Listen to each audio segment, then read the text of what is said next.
वफाकी काबीना ने तहरीक लब्बैक पाकिस्तान को इंसदाद दहशतगर्दी एक्ट के तहत कलअदम करार देने की मंजूरी दे दी। पंजाब हुकूमत की दरख्वास्त पर वजारत दाखिला ने समरी वफाकी काबीना में पेश की। वज़ीर आज़म शहबाज शरीफ की ज़ेर सदारत इजलास में वफाकी काबीना को TLP की पुरतशद्दुद और दहशतगर्दाना सरगर्मियों पर ब्रीफिंग दी गई। एलामिया के मुताबिक इजलास को बताया गया कि 2016 से कायम इस तंजीम ने पूरे मुल्क में शरंगेजी को हवा दी। 2021 में भी उस वक्त की हुकूमत ने TLP पर पाबंदी लगाई, जो 6 माह बाद इस शर्त पर हटाई गई कि आइंदा मुल्क में बदअमनी और पुरतशद्दुद कार्रवाइयां नहीं की जाएंगी।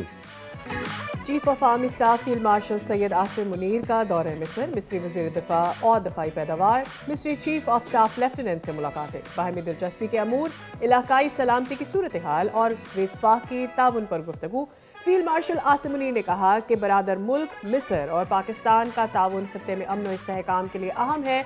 मिस्री वजारत दिफा पहुंचने पर फील्ड मार्शल आसिम मुनीर को गार्ड ऑफ ऑनर पेश किया गया।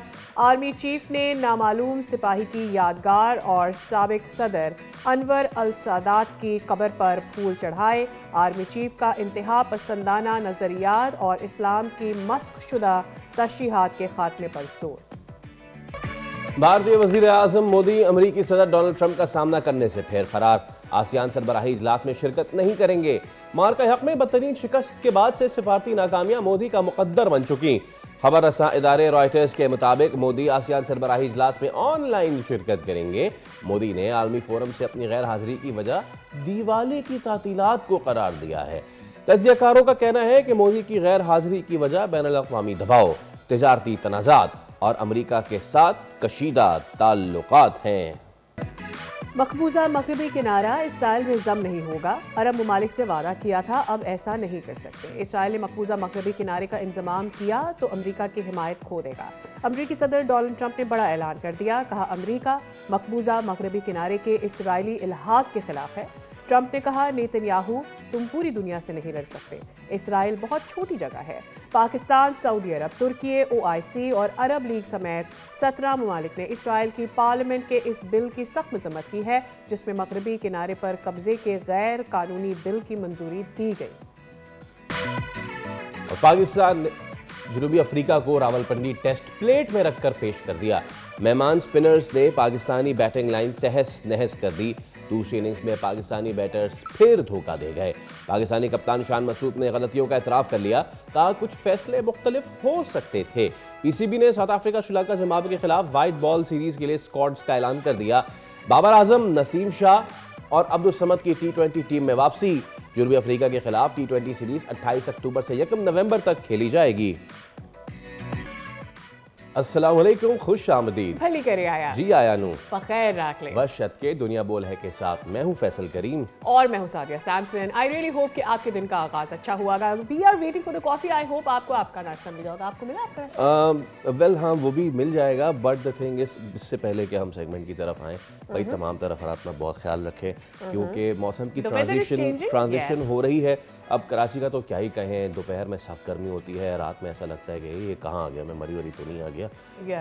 तो अपना ख्याल रखें। There is a viral as well, so later on the show we will be discussing that, but take good care of yourself while we are transiting from summers to directly winters, because autumn is weird in Karachi and around Pakistan, मुझे ऐसा लग रहा है। well, अपने पहले course को शामिल कर लेते हैं। The top story of the day. वफाकी काबीना ने पंजाब की सिफारिश पर TLP पर पाबंदी की मंजूरी दे दी है। पंजाब की वज़ीर इत्तलात आसमा बुखारी ने प्रेस कॉन्फ्रेंस में ऐलान किया है कि हुकूमत पंजाब तहरीक लब्बैक पाकिस्तान पर पाबंदी के बाद रिजवी बरादरान को भी जल्द ही गिरफ्तार कर सकते हैं। उनका ये भी कहना था कि इंसानी जानों के तहफ़्फ़ुज़ और शूबे के अमन अमान को बरकरार रखने के लिए फैसला किया गया है। किसी को भी कानून हाथ में लेने या रियासती रेट को चैलेंज करने की इजाज़त नहीं दी जाएगी। बहुत अच्छा डिसीजन है फैसल। मुझे लगता है TLP पर इंतशार फैलाने और रियासती रेट चैलेंज करने का इल्ज़ाम है।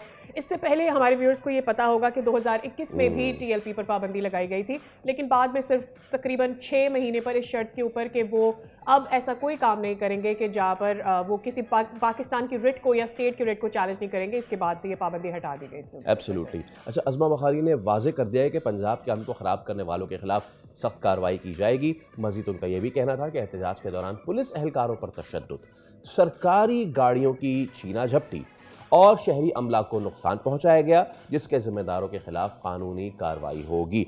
तो सादिया, इस पे तरह हम बात कर लेते हैं। हमारे साथ मौजूद है सीनियर तजिया का एहतशाम साहब। एहतशाम साहब, बहुत शुक्रिया आपके वक्त के लिए। सर, द प्रॉब्लम इज़ कि यहाँ हम कराची में भी हम देखते हैं इस तरह की सिचुएशन होती है, लेकिन पिछले चंद सालों में जितना सफ़र कैपिटल सिटी ने किया है उसके आप जो है वो चश्मदीद गवाह भी हैं। तो इससे पहले कि मैं आपसे पूछूं कि हाउ इज़ द डिसीजन और 2016 वाली जो चीज़ थी उसको रिवर्ट बैक क्यों किया गया, थोड़ा सा आप बताएंगे देखने वालों को कि इस्लामाबाद के शहरियों ने क्या क्या देखा, क्या क्या सफ़र किया। आई मीन, एहतजाज सबका जमहूरी हक़ है, लेकिन सड़कें रोकना, एम्बुलेंस का रास्ता रोकना, तोड़ फोड़ करना, पुलिस वालों को मारना, ये किसी का हक नहीं है। देखें फैसल, आपने सड़कें रोकने की बात की है तो मुझे हज़रत सल्लल्लाहु अलैहि वसल्लम का बड़ी एक वाज़ेह हदीस है, और ये वो लोग हैं जो कहते हैं कि जी हम दीन को फॉलो करते हैं, नबी सल्लल्लाहु अलैहि वसल्लम की मोहब्बत का दावा करते हैं। वो हदीस ये है बड़ी वाज़ेह तौर पे, मुत्तफ़िका तौर पे, कि रास्ते बंद मत करो।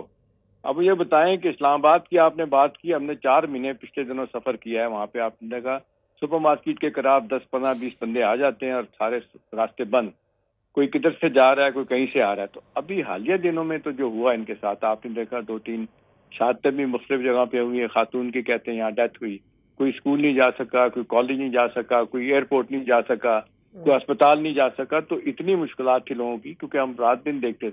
मैं पिंडी में फैसल रहता हूँ, आप यकीन करें मुझे पता है कि मैं पिंडी से कौन कौन से रास्तों से घूम के मैं इस्लामाबाद पहुंचता हूँ। तो ये एक बिजनेस एज यूजुअल बन गया बदकिस्मती से। और आपने अभी सादिया बात कर रही थी कि रिट क्यों चैलेंज होती है। देखें, रिट क्यों बार बार चैलेंज होती है, ये एक सवाल है। ये अभी आपने जिक्र किया पीटीआई का, 2016 में उन्होंने इन पर पाबंदी लगाई, फिर 6 महीने बाद इनके ऊपर कौन सा ऐसा सियासी दबाव आया जिसके नतीजे में इन्होंने पीटीआई की हुकूमत से मुज़ाकरात किए फैसल, और उसके बाद इन्होंने उसको न सिर्फ उनके सारे लोगों को रहा किया, बाद में फिर आपने देखा उस पर सिर्फ पाबंदी लगवा दी। और फिर उन्होंने जो शर्तें रखी थी, उन्होंने जी यहाँ से अब फ्रांस के सफीर को निकाला जाए, फ्रांस की एम्बेसी को बंद की जाए। एक वफाकी, आपको याद होगा पीएमएल के बाद में ज़ैद अहमद, उनको उन्होंने कहा जी इनको निकाला जाए, उनको काबीना से निकाला गया। मतलब आप इस हद तक जब आप जिसको कहते हैं कि कंसीड कर जाते, तो नेचुरली फिर इस तरह की दहशतगर्द तंजीमें जो है ना वो फिर पनपती हैं और प्रेशराइज करती हैं, दबाव में लेके आती हैं। एक बहुत बड़ी वजह हमारे मुल्क में ये भी रही है कि रिगार्डलेस किसी भी पार्टी को जिसको हम देखते हैं वो सिर्फ एहतजाज के लिए आगे आती है या कोई अपना मखसूस एजेंडा लेकर बनाई जाती है। टीएलपी का आगाज़ जैसे हुआ, हम सब जानते हैं वो कैसे हुआ। I don't have to go into the background, लेकिन फिर हम ये देखते हैं कि उनको यूज़ किया जाता है, चाहे वो कोई अपना पॉलिटिकल एजेंडा हो, चाहे कोई और वजह हो, किसी भी ऐसी हुकूमत के ऊपर जो कि पावर में हो उसके ऊपर प्रेशर डालना हो, ऐसी पार्टीज़ को इस्तेमाल किया जाता है। इस पार्टी पर आप एहतजाज लगा देंगे, 6 महीने बाद कोई और मुद्दा होगा क्रिएट और कोई और नई पार्टी क्रिएट कर दी जाएगी। तो इस सोच को कैसे बदलें? देखिए, ये बड़ा अहम सवाल है सादिया। अभी ये सवाल यही कि जब हुकूमत को इस तरह के वाक़यात से, इस तरह की सियासी जमातों से पाला पड़ता है तो फिर रिएक्ट करती है हुकूमत। और वक्फे के दौरान अभी आपने सवाल किया, मुझे याद है फैजाबाद रोड पे उस वक्त के ISI के चीफ वो किस तरीके से वहाँ पे आए थे, शाह महमूद कुरैशी फॉरेन मिनिस्टर थे, वो आए थे, इन्होंने साइन किए थे। और जाते हुए लोगों को फैसल पैसे भी दिए थे घर जाने के लिए। जब आप इस हद तक जिसको कहें माजरत के साथ नीचे लग जाएं, तो फिर आप रिट कहाँ से देखेंगे रियासत की। अब ये कि अब ये फैसला किया है कि हम हमेशा सुनते हैं, लेकिन इस दफा तो प्रैक्टिकली इन्होंने साबित भी किया है। जिस तरीके से पॉलिटिकल लीडरशिप, मिलिट्री लीडरशिप एक पेज पे आई है कि जी नथिंग डूइंग, इस हवाले से मेरी सलाह ये है कि अभी जुडिशरी को भी एतमाद में लिया जाएगा। आपने देखा कि फिर होता क्या है, अभी इस पे क्या होगा, ये अब दहशतगर्दी एक्ट के तहत तो इन्होंने अपने पाबंदी लगा दी है। अब ये होगा कि हुकूमत जो है ना वो इनके ऊपर जब आएगी दरखास्त के भी पाबंदी उठा दो, आ सकती दरखास्त आनी तौर पे इन्हीं की जमात की तरफ से 90 दिन के अंदर हुकूमत को फैसला करना पड़ेगा कि इनकी बात सुनती है कि नहीं। उसके बाद फिर वो हाई कोर्ट और सुप्रीम कोर्ट में जा सकते हैं। तो प्रोसेस लंबा है, लेकिन सवाल ये कि इस वक्त तो सारे सफर करने हैं। इस्लामाबाद में आपने देखे जो आजकल जजीर हजरात आपने देखा लाइव, आप देख रहे हैं कि वो मुख्तलिफ केसेस को सुन रहे होते हैं, उनमें जजीर हजरात बैठ के कह रहे होते हैं लाइव कि जी मैं कितनी मुश्किल से यहाँ पहुंचा हूँ, इसकी वजह के रास्ते बंद हो जाते हैं। तो मेरा ख्याल है वंस एंड फॉर ऑल जो आप कहते हैं ना, this has to be dealt with, इतनी सख्ती के साथ के लोगों को एक मैसेज चला जाए। देखें ना, अब लोग कह रहे हैं कि क्या ये दूसरी पार्टी को भी पैगाम है, तो मेरा ख्याल है उनके लिए भी पैगाम है। अभी जो आप देख लें PTI के, आप देखना नए चीफ मिनिस्टर सुहेल आफरीदी, उन्होंने जिस धमकी अंदाज में गुफ्तगू की है, वो कहते हैं कि जी हम सड़कों पे आएंगे, रिहाई के लिए हम किसी हद तक जा सकते हैं। तो इसके बाद तो जाहिर है हुकूमत को फिर सोचना पड़ेगा। और मुझे तो फिर डर लगना शुरू हो गया कि इस्लामाबाद में फिर वही हाल होगा, रास्ते बंद कर दिए जाएंगे। तो वो कह रहे हैं कि हम हर सूरत में आएंगे, राना सलाह कहते हैं कि मारने की कोशिश करेंगे तो पहले से ज्यादा सख्ती होगी। और मैं हैरान हूँ कि जो लोग, कुछ लोग कहते हैं कि जी इनकी सरगर्मियां जो है बड़ी पुरअमन होती है। अभी आपने देखा 26 नवंबर को जब PTI के लोग यहाँ आए थे, 3 एहलकारों को शहीद किया गया था, हमारी आंखों के सामने शहीद किया गया था, ये श्रीनगर हाईवे के ऊपर। तो उसके बाद कहाँ देखना, वो आदमी आज भी फुटेज मौजूद है सादिया, वो ट्रक पे एक साहब खड़ा हुआ है, बंदूक उसने उठाई है और वो फायर करके लोगों को मारा। और फिर बाद में वक्त चला गया जब टीवी नहीं होता था, झूठ चल जाता था, आपने बयान दिया, मुकर गए कि जी मैंने तो बात ही नहीं कही, तो अखबार वाला फंस जाता था कि मैं। बिल्कुल ठीक है, बिल्कुल ठीक है एहतशाम साहब। और इसमें बहुत शुक्रिया आपका, thank you so much for your time. हम आपको दोबारा जहमत देंगे। मसला ये है सादिया कि हमने इसको एक कौमी शार बना लिया है। कोई भी चीज़ होती है, वो कौमें अलग होती हैं जो एहतजाज का मुख्तलिफ रास्ते अपनाती हैं। जापान में फैक्ट्री वर्कर्स ने एहतजाज किया, जूते बनाने वाले, और उन्होंने एहतजाज इस सूरत में किया कि काम नहीं रोका, उन्होंने सिर्फ उल्टे पैर के जूते बनाए उस दिन, पूरा दिन। ये होता है एहतजाज इस तरीके का। और हमने ऐसा समझ लिया कि सड़क तो हमारे, हाँ आपको सड़क पे भी आ रहे हैं, गवर्नमेंट को भी इस पर मेरे ख्याल में सख्ती करनी चाहिए। वी हैव टू स्पेसिफाई कि आप कहाँ तक एहतजाज तक जा सकते हैं। मेरे ख्याल से new rules has to be laid down exactly across Pakistan, not just Islamabad. आप किसी भी सड़क को बंद करके वहाँ पर अपना एहतजाज शुरू कर दें इसलिए कि उस सड़क पर से सबसे ज़्यादा ट्रैफिक जाता है और लोगों को तकलीफ होगी तो आपका पॉइंट रेज होगा। आई थिंक किसी भी आम शख्स का इसमें कोई कसूर नहीं है अगर आप किसी भी वजह से प्रोटेस्ट करें। बॉस मैं तो कहता हूँ सिर्फ एहतजाज नहीं, एहतजाज से लेके किसी भी तरीके के प्रोसेशन से लेके किसी भी तरीके की सेलिब्रेशन तक आप खुदा का वास्ता सड़कों को बंद नहीं कर सकते। I think that's for government to decide कि वो कब इसके ऊपर एक्चुअल डिसीजन लेना चाहते हैं ताकि आम आदमी को जो है वो मसला ना हो। मेरा एक छोटा सा एहतजाज है, मेरा अब इस पे एहतजाज, मेरा छोटा सा एहतजाज है वो जो मैं सड़कों पे निकल जाऊंगा, बता रहा हूँ इस एहतजाज के साथ तो मैं गिरफ्तार किया जाएगा अगर आप ऐसा करें। अगर क्रिकेट से मोहब्बत मेरा जुर्म है, हाँ, तो भी आप सड़क नहीं बंद करें, आप बात करें। रावलपिंडी में हमने कल क्या किया है मुझे ये बताएं। रावलपिंडी में हमने वही किया जिससे हमें हमारी तवक्को थी, पाकिस्तान जो नाम है तुम्हारा। एग्जैक्टली कल जो मैच खेला गया है दूसरे टेस्ट मैच में जनूबी अफ्रीका ने पाकिस्तान को 8 विकेटों से हमें हरा दिया है। हम सीरीज 1-1 जबरदस्ती करवा चुके हैं। स्पिनर्स के लिए साजगार पिच थी, हमने सोचा था अच्छा इतना अच्छा हमने बैटिंग स्टार्ट दे दिया है। फिर आया साउथ अफ्रीका बैट करने के लिए, 400 रन से ऊपर वो चले गए। फिर भी हमें लगा नहीं we are not too bad. 94 पे हमने सेकंड, कल जब हमने आगाज़ किया था, फिर 4 wickets in all gone, 6 wickets in hand, हमें लगा था हम कुछ कर पाएंगे। लेकिन उसके बाद रवायती जुमला जो हम हर दफ़ा कहते हैं कि रेत की दीवार पाकिस्तान की बैटिंग लाइन साबित हुई और फिर सब आउट होते चले गए। एंड दैट्स हाउ हमने प्लेट में नहीं सोने की थाल में रख के ये सीरीज जो है इन अ वे 1-1 की है। साउथ अफ्रीका के हाथ में कल का मैच दिया which was very very disappointing. Commanding position से हार जाना ये तो पाकिस्तान ही आपको सिखा सकता है। हमारे साथ मौजूद हैं स्पोर्ट्स जर्नलिस्ट महमूद रियाज। महमूद भाई अस्सलाम वालेकुम। आप भी दिल गिरफ्तार होंगे, हम भी दिल गिरफ्तार हैं और इतना दिल गिरफ्तार के बीमार पड़ गए हैं आज। तो 1 रन के इजाफे के साथ कल के दिन का आगाज़ हुआ और उसके बाद पाकिस्तानियों ने सुहाने ख्वाब बुन लिए, आज तो बाबर ले जाएगा 150। लेकिन अभी इंजमाम और यूनुस खान बनने में बाबर को बहुत टाइम है बॉस। अब ये समझ जाना चाहिए बाबर के फैंस को भी और हमें भी। मुझे तो लगता है कि बाबर आजम को क्रिकेटर बनने में बहुत टाइम लगेगा। मतलब आपको एक ऐसी ट्रक की बत्ती के पीछे लगाया हुआ है। अभी मैं आपका दूसरे मौजू पे भी डिस्कसन सुन रहा था, मसला यही है, वो कहते हैं ना क्या शेर है, जुर्म है ज़ईफ़ी की सजा मर के मफाजात। तो बात ये है कि आप हम सबको लगा दिया ट्रक की बत्ती के पीछे कि बाबर। आप मुझे बताएं अब्दुल्ला शफीक ने क्या किया, सऊद शकील ने क्या किया, इमामुल हक ने क्या किया, शान मसूद ने क्या किया। और मैं आपको एक मजेदारी की बात बताऊं कि ये जितने टीवी पे बैठते हैं और बड़ी इज्जत के साथ ये एक बहस शुरू हुई भी 90 की दहाई के क्रिकेटर, 2000 की दहाई के क्रिकेटर, 97-98 में जोहान्सबर्ग के अंदर पाकिस्तान क्रिकेट खेलता है, सीरीज खेलता है साउथ अफ्रीका के साथ। 165 रन पर पता चला आप ऑस्ट्रेलिया वो साउथ अफ्रीका के 8 खिलाड़ी आउट करते हैं। वहां से 2 विकेटें 350 कर जाती हैं। और उस टीम के अंदर कौन मौजूद है? वकार यूनुस, शोएब अख्तर, सकलैन मुश्ताक, मोहम्मद आपके ये स्पिन बॉलर मुश्ताक अहमद, और बैटिंग में कौन है? इंजमामुल हक, सईद अनवर, एजाज अहमद, उसके बाद आप ये देखें अजहर महमूद, मोहम्मद वसीम। तो ये पाकिस्तान क्रिकेट का तुर्रा इम्तियाज रहा है। बेसिकली एक जर्नलिस्ट को दूर तक देखना चाहिए। हम सिर्फ वो हाल में देख लेते। पाकिस्तान क्रिकेट में जिन लोगों ने उरूज किया है वो एक गॉड गिफ्टेड लोग थे जी, उसके अंदर पाकिस्तान का स्ट्रक्चर नहीं था।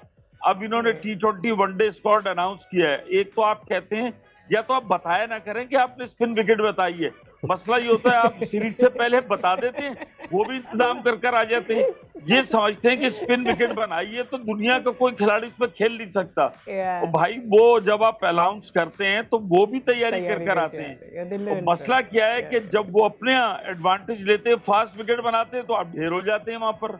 वहां तो सवाल ही पैदा नहीं होता आपका। और यहाँ पर आप बैटिंग लाइन जब तक साथ नहीं देगी। अब आप ये बताएं कि टीम आपने अनाउंस की है T20 की, वनडे की। अजीब दो तरफा तमाशा है कि जनाब सुफियान मुकीम गायब हो गए, जिनको कितने चांस दिए। अब सुफियान मुकीम को एक दड़बे में रख दिया जाएगा। जब वो 39 साल के होंगे तो आसिफ अफरीदी और उनकी तरह उनको निकाल के लाया जाएगा। मतलब अब एक 22 साल का लड़का डोमेस्टिक क्रिकेट खेलता रहे, ये आपका सिस्टम। और आप मतलब ये देखें, आज से कुछ साल पहले तक इस क्रिकेट का बुरा हाल इस सेंस में था कि आपके पास राशिद भाई, मोइन खान, ये दो विकेट कीपर थे, इनमें टॉस होता रहता था। उससे पहले सलीम यूसुफ एक आध, फिर आप बहुत अरसे तक कामरान अकमल, सरफराज, फिर बहुत अरसे तक। महमूद भाई आपकी बात तो समझ आ गई जो आप कह रहे हैं कि भाई ये हमारा तुर्रा इम्तियाज रहा है, ये कोई पहली दफा नहीं हो रहा, और अगर बाबर आजम ने नहीं किया तो दूसरों ने भी नहीं किया। प्रॉब्लम ये है कि किसी भी सिस्टम को सही करने के लिए आपको पॉइंट आउट तो करना है ना कि जी इस मैच में ये मसला हुआ और इस मैच में ये मसला हुआ। आप तो अभी को देखेंगे, कितना ही पास्ट आप देख लेंगे। अब जो सिचुएशन है, हम ये सीरीज़, मेरी नज़र में हम ये सीरीज़ हारे हैं इन अ वे, क्योंकि हम ये सीरीज़ जीत सकते थे। वी कुड टेक 1-0, लेकिन हम नहीं कर पाए, और ये होता रहता है। आपकी बात बिल्कुल ठीक है। अब मैं क्या करूं? अब आगे T20 की एक स्क्वाड दी गई है, वनडे की एक स्क्वाड दी है, और इससे आगे मेरे पास एक वर्ल्ड कप है जिसके लिए मुझे अच्छी टीम चाहिए ताकि हम अच्छा कर सकें। So what am I looking at with this team?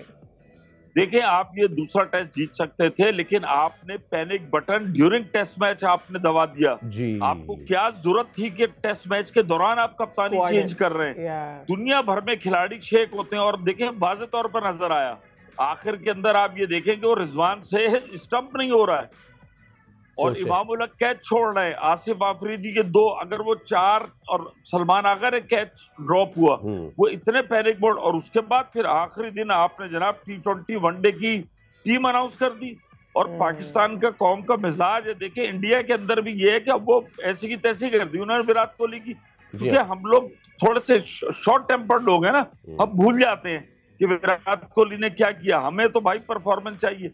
अब बात ये कि यार एक टीम के अंदर इतने कप्तान खेल रहे हैं, अब शाहीन भी है, बाबर भी है, रिजवान भी है, शान मसूद भी है, सलमान आगा, 5 कप्तान खेल रहे हैं, और सब आपस में एक दूसरे कह रहे हैं देखो यार मेरे से कप्तानी लेके इसको दे दी, अब पता नहीं मेरे पास कप्तानी कब तक रहेगी। तो ये टीम ने आपने पूरा स्कैटर्ड कर दिया। और फिर आपने टीम अनाउंस की, मतलब फखर जमान जो है वो वनडे खेल सकता है, T20 नहीं खेल सकता इधर रिजर्व में। ये आप वसीम जूनियर को ले आए। उसमें महमूद भाई ये भी शामिल कर लें कि जो छोटे फॉर्मेट में खेल के इंजर हो जाते हैं हारिस रऊफ, उनको बड़े फॉर्मेट में डाल दिया कि जा बेटा खेल वहां पे, और छोटे फॉर्मेट में कह रहे नहीं यार आप यहाँ। मतलब ये कौन फैसले कर रहा है, कौन बना रहा है टीम्स? प्रॉब्लम ये है कि जब आप इस तरह की सिचुएशन में आते हैं, और अभी तो सादिया ने वर्ल्ड कप तो खैर बहुत दूर की बात कर दी, उससे पहले मैं ज़रा दोबारा फोकस करूं रियाज भाई इस टेस्ट मैच वाले मामले पे। आपने खुद कहा कि जी अगर आप चांसेस देंगे, डॉली सिटर्स बिल्कुल 15 मिनट में, खुद अजहर महमूद ने कहा 15 मिनट में अगर आप 4-5 चांसेस मिस करेंगे तो फिर आपके पास रह क्या जाता है ना। तो फिर अगलों को कॉन्फिडेंस आ गया, उन्होंने कहा अच्छा ये तो छोड़ ही जा रहे हैं, चलो जाइए। उनका बल्ला खुल गया, खुला तो ऐसा खुला कि फिर असेस नहीं करते हम लोग के। बात ये कि आप ये देखिए उनका रबादा आके 4 चौके मार रहा है, 4 छक्के मार रहा है, 70 रन की इनिंग खेल रहा है। उनका केशु महराज 30 रन पे खेल रहा है। पाकिस्तान का टेलेंडर समझता है कि बस मैंने करनी नहीं है, वो कसम खा कर आता है कि मैंने बैटिंग नहीं करनी। आप मुझे बताएं, आप जब मैच आसिफ आफरीदी है ना, उसने 38 साल में किया ना, किस वजह से किया? उसकी डोमेस्टिक की परफॉर्मेंस थी, दुनिया ने उसको क्रिटिसाइज किया। आज आप मुझे बताएं कि जब पाकिस्तान इनिंग का आगाज हुआ उस वक्त बाबर आजम और रिजवान खेल रहे हैं। अगर वहां से वो इनिंग बनाते, 300 रन करते, 150 रन, दोनों सेंचुरियां करते, आपका नाम होता, लोग आपकी तारीफ करते। ये जितने बड़े लेजेंड्स हैं ये मुश्किल पे खड़े हुए हैं, चाहे इंजमाम हो, यूसुफ हो, आपकी यूनुस हो। जब टीम को आपकी जरूरत है, अगर आप उस वक्त परफॉर्म नहीं करते, और मुझे तो बड़ी हैरत है वो सिडनी के अंदर बाबरस्तान बना रहे, भाई ये टाइमली आप रिव्यू कर ले, कब्रिस्तान बना देगा ये कप्तान आपका, आपकी उसकी टीम को। ये आप ये देखें कि वो आखिर में जब मैच खत्म हो रहा था, बाबर स्ट्रगल कर रहे थे स्पिनर्स के खिलाफ, और वही हुआ। दूसरे दिन उन्होंने बस सेंचुरी पूरी की। एक तवील अरसा हो गया है कि वो सेंचुरी नहीं कर सके, हाफ सेंचुरी 50 रन की और अगली बॉल पे वो आउट हो गए, उसके बाद रिजवान आउट हो गए। और इसमें महमूद भाई, अगर हम इंडिविजुअल प्लेयर से अब निकल के पूरे सिस्टम की तरफ देखें, ओडीआई और T20 स्क्वाड की हम आपसे बात करते हैं, बीच में एक चीज़ मुझे और आती है, आप कह रहे हैं सिस्टम हमारा ख़राब है।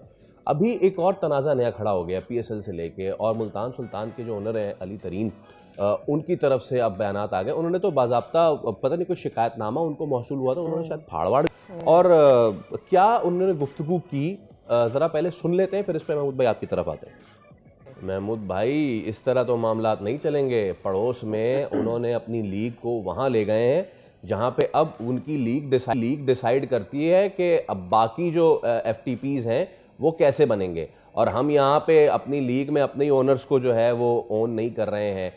किसकी इस मामले में गलती किसकी है महमूद भाई, जरा ये तो बताएं। अच्छा, देखिए इस मामले में इसमें अली तरीन का पॉइंट ऑफ व्यू, बिकॉज वो काफी लाउड है काफी दिनों से, जो बातें वो स्क्रीन पर आके कर रहे हैं, ये क्या कम्युनिकेट नहीं हो सकती है प्रोफेशनली?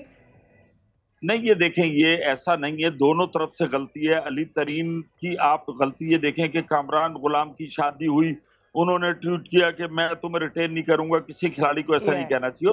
और बताऊं कि ये मामला 1 महीने पुराने हैं, अली तरीन को नोटिस पहले मिल चुका है हमारी इतलात के मुताबिक।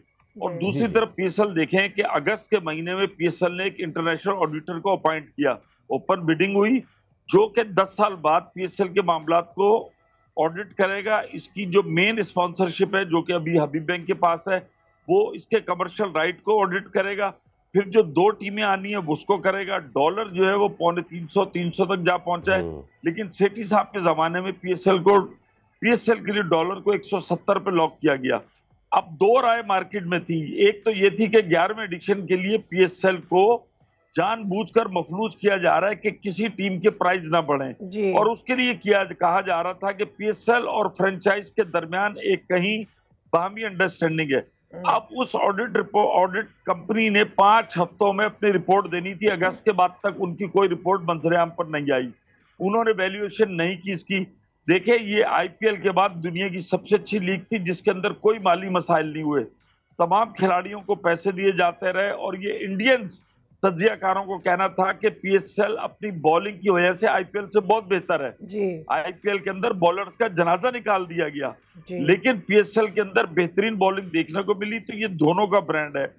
दीगर फ्रेंचाइज को भी बहुत सारी शिकायतें हैं। असल मसला ये है कि IPL के अंदर जो टीमें हैं उन्होंने बहुत ज्यादा काम किया है। पाकिस्तान के अंदर PSL की जो टीमें हैं, अली तरीन साहब कह रहे हैं मैंने 6 अरब रुपया लगाया, लोधरा में एकेडमी लगाई, उसके रिजल्ट इतने ज्यादा सामने नहीं आए। आप मुंबई इंडियंस का ग्राउंड देखें, वो टीमों ने अपने ग्राउंड बनाए, अपनी फैन को एंगेजमेंट किया है, फैन फॉलोइंग की है। यहाँ पर सिर्फ ज़ल्मी है जो बसें भर के लाने में कामयाब होता है, बाकी कोई फ्रेंचाइज अपने शहर पर 1 रुपया खर्च करने के लिए। काइंड ऑफ क्रिकेट हमने पिछले 2 PSL सीजन में प्रोड्यूस की है, आपको लगता है कि एक ये बहुत बड़ी वजह है PSL में आप क्राउड पुल नहीं कर पाए? क्या ये वजह हो सकती है? बिकॉज PSL जब शुरू हुआ, हमने शुरू के 3 सीजन में लोगों का एटीट्यूड देखा, और जब PSL पाकिस्तान में आया हमने तब भी लोगों को देखा इस तरफ, लेकिन आहिस्ता आहिस्ता लोगों का इंटरेस्ट भी ख़त्म हुआ। क्यों हम ये बात करें कि सिर्फ PSL में पेशावर ज़ल्मी ही लोगों को उठा के ला सका? लोगों को खुद आना है, क्रिकेट लोग पसंद करते हैं पाकिस्तान में। देखिए, मैं आपको एक बात बताऊं, अब गलती से या खुशकिस्मती से कि हम PSL के साथ पहले जो 3 एडिशन दुबई में वो हमने वहां जाके भी कवर किए, यहाँ पर भी हमने सारे एडिशन कवर किए। IPL जो लीग्स होती हैं जो शहरों के नाम पर होती हैं, ये कम्युनिटी बेस होते हैं। आप IPL में देखें, चेन्नई सुपर किंग का मैच होता है, पूरा ग्राउंड जो है वो येलो हुआ होता है ना, धूनी।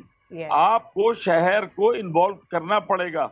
आपका जब मैच होता है, शहर में कार्निवल्स होते हैं, शहर में म्यूजिक प्रोग्राम होते हैं, ये वो क्रिकेट नहीं है, ये पूरा एक ब्रांड पैकेज है। इधर शहर ये कराची में कार्निवाल किधर करेंगे हम?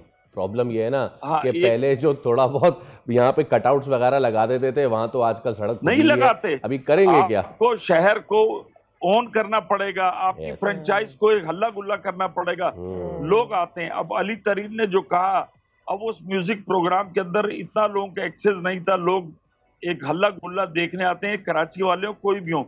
अच्छा, फिर आपको आसानियां देनी होंगी कि लोग कम से कम घर से खाना ले जा सकें। उसके तमाशाइयों के आने के कराची में एक तो महंगाई है, अगर किसी के 2-3 बच्चे हैं, मियाँ बीवी 5 आदमी देखने जाते हैं तो टिकट समेत तो उनके 10-15 हजार रुपए लग गए। बिल्कुल ठीक है। मैं वो फिर आप एक अलग ख्वारी है, ये एक अलग बड़ा ही जबरदस्त मौजू है, इस पे हम अब दोबारा आपसे हम बात करेंगे। Coming back to the Pakistani squads and the test match. चले जी, अब टेस्ट सीरीज तो 1-1 हो गई, अब आगे आ रही है जनाब अली T20 सीरीज 28 से गालिबन उसका आगाज हो रहा है। क्या एक्सपेक्टेशंस है? सलमान अली आगा एशिया कप में नियरली इंडिया को तकरीबन उन्होंने पकड़ लिया था, लेकिन वो कॉन्फिडेंस कैरी करके आ रहे होंगे along with some new faces in the team. उन्होंने इंडिया को पकड़ लिया था, फिर उनको याद आया कि यार ये हमने इंडिया को पकड़ लिया, तो उन्होंने छोड़ दिया। क्योंकि पाकिस्तान उनको ये याद दिला दिया, अगर नहीं दिलाते गलती से वो जीत जाते। क्योंकि आप देखें बॉलर, आप इंडिया भी घबराया वो था बहुत। इंडिया कुलदीप यादव को 2 ओवर के अंदर जितनी फेंटी साहबजादा फरहान ने लगाई है, जब दोबारा कुलदीप यादव आया तो भाई 2 ओवर सर झुका के खेल लो, उसने 2 ओवर में आपका हिसाब किताब बराबर कर दिया। बात यह कि आपकी टीम अच्छी है और सलमान आगा के अंदर एग्रेसिवनेस है, लेकिन जो डेयरिंग फैसले होते हैं, यही वजह है कि एक तरफ कहा जा रहा था कि सलमान आगा को टेस्ट का भी और वनडे का भी कप्तान बना दो, लेकिन अब रुक गए। और पाकिस्तान की तारीख है, वर्ल्ड कप से पहले फिर आपने कप्तान चेंज किया, कहते आप यही हैं। ये तो शान मसूद को भी चेंज कर देते, लेकिन प्रेशर ज्यादा था, इन्होंने कहा नहीं रहने दें। अब T20 में आप ये देखिए, साउथ अफ्रीका की टीम बड़ी एग्रेसिव है, साउथ अफ्रीका की हल्की टीम नहीं है। आप मतलब अगर इन्हीं उसके साथ जाएंगे, अब साइम अयूब को आप दोबारा खिलाएंगे, साइम अयूब चल नहीं रहा, फैसला नहीं हो पा रहा कि साइम अयूब साहब अब बॉलिंग कराएंगे या क्या कराएंगे। असल बात यह है कि आपके खिलाड़ी डोमेस्टिक क्रिकेट नहीं खेलते, शॉर्ट इम्प्रोवाइजेशन आपकी उस लेवल की नहीं है जैसी गोरों की या दीगर खिलाड़ियों की है। आप शॉर्ट इम्प्रोवाइज करने जाते हैं, पैड पे खा जाते हैं। इवन दो बाबर आजम जैसे खिलाड़ी अपनी टेक्निक जदीद तर्ज की क्रिकेट खेलने पर आमादा नहीं है, वही स्ट्रेट ड्राइव जो उनके 1-2 शॉट है रीजन के अंदर वो खेलते हैं। जो 360 शॉट्स हैं पूरे, जो बड़े बड़े दुनिया के खिलाड़ियों ने अपने आप को इम्प्रूव किया है, वो पाकिस्तानी खिलाड़ी उस तरफ नहीं है, टेक्निक तब्दील करने पर राजी नहीं है। तुक्के में अगर आपको अच्छी चीजें मिल गई, आप जीत गए तो जीत गए, लेकिन मैं समझता हूँ कि इस वक्त साउथ अफ्रीका का पल्ला T20 में भी भारी है। बहुत शुक्रिया, महमूद राज हमारे साथ मौजूद थे और एक्सपेक्ट कर रहे हैं, बल्कि प्रेडिक्ट करके जा रहे हैं कि पलड़ा जो है वो साउथ अफ्रीका का भारी है। बिल्कुल। आपको क्या इस प्रेडिक्शन की जरूरत थी या आपको ये पता था? सादिया, मैं क्या करूं ना, मैंने बात की ना, अगर क्रिकेट से मोहब्बत जुर्म है, पाकिस्तान क्रिकेट से, तो मुझे जो है ना वो तड़ी पार कर दे, काले पानी की सजा दे दे मुझे। क्या करें, एक ही स्पोर्ट है ना हमारे पास। तो खैर चले, इस पे तो हम आगे चल के भी बात करते रहेंगे। अभी वक्त हो गया एक ब्रेक, अब एक ब्रेक ले रहे हैं, दीगर टॉपिक्स भी आपके साथ शेयर करेंगे इस ब्रेक के बाद।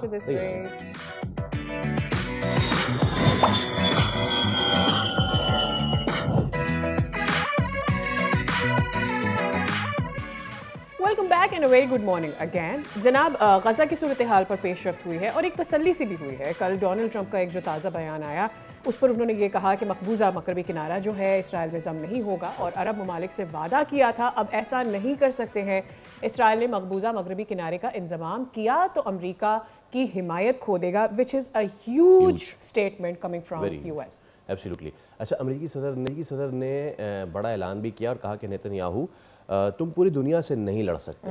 इसराइल बहुत छोटी जगह है, जबकि दूसरी जानिब पाकिस्तान, सऊदी अरब, तुर्की, OIC और अरब लीग समेत 17 ममालिक और तंजीमों ने इसराइल की पार्लियामेंट के इस बिल की भी सख्त मजम्मत की है जिसमें मगरबी किनारे पर कब्जे के गैर कानूनी बिल की मंजूरी दी गई थी। तो सादिया, इसराइल हरकतों से बाज नहीं आ रहा है।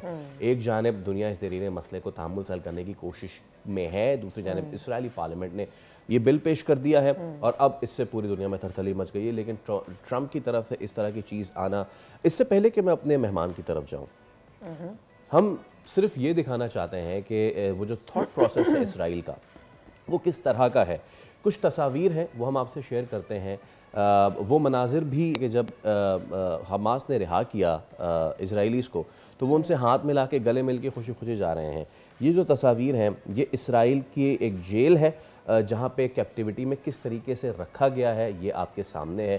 तो अपने नाज़रीन को ये भी बता दें कि ये बिल्कुल आखिरी मोमेंट की भी पिक्चर्स हैं। कहने का मकसद ये है कि जब उनको यहाँ से आज़ाद किया जाना था, आखिरी लम्हात तक उन पर तशद्दुद किया जाता रहा, उन्हें मारा जाता रहा, उन्हें बांधते रहे और उस वक्त तक उनके साथ तशद्दुद किया जाता रहा जब तक कि उनको रिलीज़ नहीं कर दिया गया। ये बिल्कुल ऐसे ही है जैसे आपको किसी की हैसियत से, किसी की एग्जिस्टेंस से इस कदर नफरत हो कि आप ये सोच रखें कि आखिरी सेकंड तक जब तक कि वो आपके पास हैं आप उसको जितना ज़्यादा नुकसान पहुंचा सकते हैं उस डेटेनी को, उतना ज़्यादा आप नुकसान पहुंचाए। तो ये पिक्चर्स उन आखिरी लम्हात की भी हैं, बेसिकली जब उनको आज़ाद किया जाना था उससे पहले की। और इसके साथ मिला लीजिए वो बयानात कि जो इनके वज़रा देते हैं कि अगर अब छोड़ दिए हैं हमास ने हमारे बंदे तो चलिए दोबारा बॉम्बिंग करते हैं। इस तमाम तर सूरत हाल पे हम बात कर लेते हैं कि कैसे अब ये मामला आगे बढ़ेंगे और ये जो बिल पेश किया जा रहा है इस बिल को ऐसी सूरत हाल में पेश करने का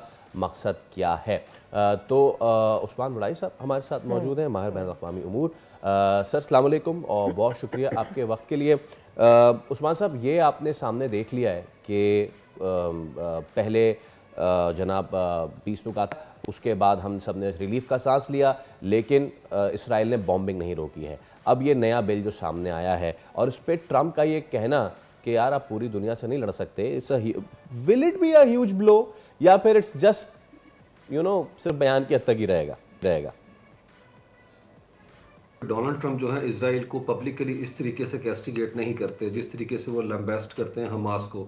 तो मेरे ख्याल में इजराइल की इस मूव जो कि उन्होंने वाटर टेस्टिंग के लिए की थी कि अमेरिका की तरफ से रिस्पांस क्या आएगा, मेरे ख्याल में ये फाल्टर्ड हो चुकी हुई है और बड़ा मुश्किल है इजराइल के लिए अपने अज़ाइम को परसू करना एक ऐसे इन्वायरमेंट के अंदर जबकि उनकी दफाई जो डिपेंडेंसी है वो अमेरिका के ऊपर है। अगर अमेरिका आज जो है बटन को ऑफ कर दे तो उनके लिए बड़ा मुश्किल है कि वो किसी तरीके से एस्केलेशन करे एक ऐसे गज़ा के अंदर जहां 1 लाख हमास के कारकुन पूरे गज़ा का नहीं अगर तो कम से कम जो है तकरीबन 48% गज़ा का कंट्रोल पर्टिकुलरली गज़ा सिटी का कंट्रोल जो है संभाल चुके हुए हैं। तो मेरे ख्याल में बहुत मुश्किल है। ये वाहिद कंट्री है जो अनवेवरिंग जो है सपोर्ट उन्हें दे रहा है और डोनाल्ड ट्रंप की अपनी साख कंप्रोमाइज़ हो जाएगी कैसी दुनिया में जब बुदापेस्ट के मुज़ाकरात कैंसिल हो चुके हुए हैं, ईरान के सुप्रीम लीडर ने कहा है हम इनके साथ एंगेजमेंट नहीं करेंगे और अगर ये पीस प्लान भी इसी तरीके से सैबोटाज किया जाता है क्योंकि वहाँ पे जो गवर्नमेंट है अल्ट्रा नेशनलिस्ट की है, हम देखते हैं कोलिशन पार्टी है बैन गवीर की, बेजालेल स्मोट्रिच की, जिस तरीके से वो उसे बुली कर रहे हैं इस वक्त नेतन्याहू को कि अगर तुमने वॉर जो है ख़त्म की और इस सीज़ फायर को बहाल रखा तो हम गवर्नमेंट्स का से अलहदा हो जाएंगे और डेफिनेटली उसके लिए it's like opening the gates of hell क्योंकि उसके मुकदमात हैं। तो मेरे ख्याल में बड़ी कंप्रोमाइजिंग सिचुएशन है। लेकिन डोनाल्ड ट्रंप ने जो कहा है मेरे ख्याल में डोनाल्ड ट्रंप वो कर गुजरेंगे क्योंकि डोनाल्ड ट्रंप जो है वो बड़े गैर रिवायती सियासतदान है और डोनाल्ड ट्रंप जो है वो बड़े इम्पल्सिव लीडर है और मेरे ख्याल में their patience seems to have run thin. जी ठीक है। अच्छा उस्मान साहब मेरे जहन में ये बात आई थी, it's not just about impulsion, it is also about कि आपके वहाँ पर मौजूद जो इसराइली लॉबी है उसको भी अब थ्रेट है। रीज़न भी जब लोग सड़कों पर आना शुरू हो जाते हैं, आप कितनी देर तक आप किसी भी सर्टेन इसराइली लॉबी को सपोर्ट करते रहेंगे, भले से उनकी फंडिंग रही हो, लेकिन आवाम से ज़्यादा इम्पॉर्टेंट कुछ नहीं है, आवाम से ही रियासत होती है। कोई छोटे एहतजाज नहीं हो रहे अमेरिका में। तो मेरे ख्याल में वो जो मौजूद इजरायली लॉबी है उसको भी ख़तरा है, डोनाल्ड ट्रंप के अपने बिजनेस को ख़तरा है, उनकी हुकूमत को ख़तरा है। So they in the long run the deep state thought जो है, जो थिंक टैंक है, उसको भी ख़तरा है जब लोग सड़कों पर आ जाएं और ये बार बार मुतालबा करें कि हम इकोनॉमिकली इसराइल को नहीं सपोर्ट कर सकते और हम इस तरह के जेनोसाइड को भी सपोर्ट नहीं कर सकते मॉरली। जी डेफिनेटली। और मैं एक और बड़ी वहाँ के ऊपर एक नैरेटिव जो है वो शेप हो रहा है, एक परसेप्शन वहाँ पे डेवलप हो रही है कि एक फॉरेन कंट्री किस तरह से अमेरिका की फॉरेन पॉलिसी को जो है इस हद तक पैडल कर सकता है कि जो दुनिया में ऑब्वियस हो चुका हुआ है। क्योंकि वहाँ पे चाइना रशिया के इंटरवेंशन के ऊपर जो है कमेटीज़ बैठी हुई हैं चेक करने के लिए किस तरह 2016 के अंदर वहाँ पे इलेक्शन में मेडलिंग हुई। तो किस तरह एक कंट्री जो है वो मुसलसल 2 साल तक अमेरिका के जो स्ट्रेटेजिक इंटरेस्ट हैं हित्ते के अंदर उसको डैमेज कर रहा है और अमेरिका अपनी स्ट्रेटेजिक कॉस्ट इस लेवल पे लेके क्यों चला गया है। तो मेरे ख्याल में डोनाल्ड ट्रम्प, पूरी अमेरिका जो है ऑन देयर टोज है, नो किंग्स के प्रोटेस्ट हो रहे हैं, खुद एपैक के लिए बड़ा मुश्किल है। मेरे ख्याल में न्यूयॉर्क के अंदर ममदानी की जीत ने ये साबित कर दिया हुआ है कि अमेरिका की वो स्टेट्स जहां जो कि बड़ी प्रो इसराइल समझी जाती थी, वहां के ऊपर भी रिसेंट पोल्स जो आए हैं उसके अंदर जो है इसराइल अवाम के अंदर जो है अमेरिकी हमायत जो है वो खोता चला जा रहा है। और हम देखते हैं डोनाल्ड ट्रम्प की जो बेस है, वहां से जो डोनाल्ड ट्रम्प के हामी जो लोग थे पुटस के, वो जो है एक तरह से लैश आउट कर रहे हैं इस मामले के अंदर। और मेरे ख्याल में जो हालिया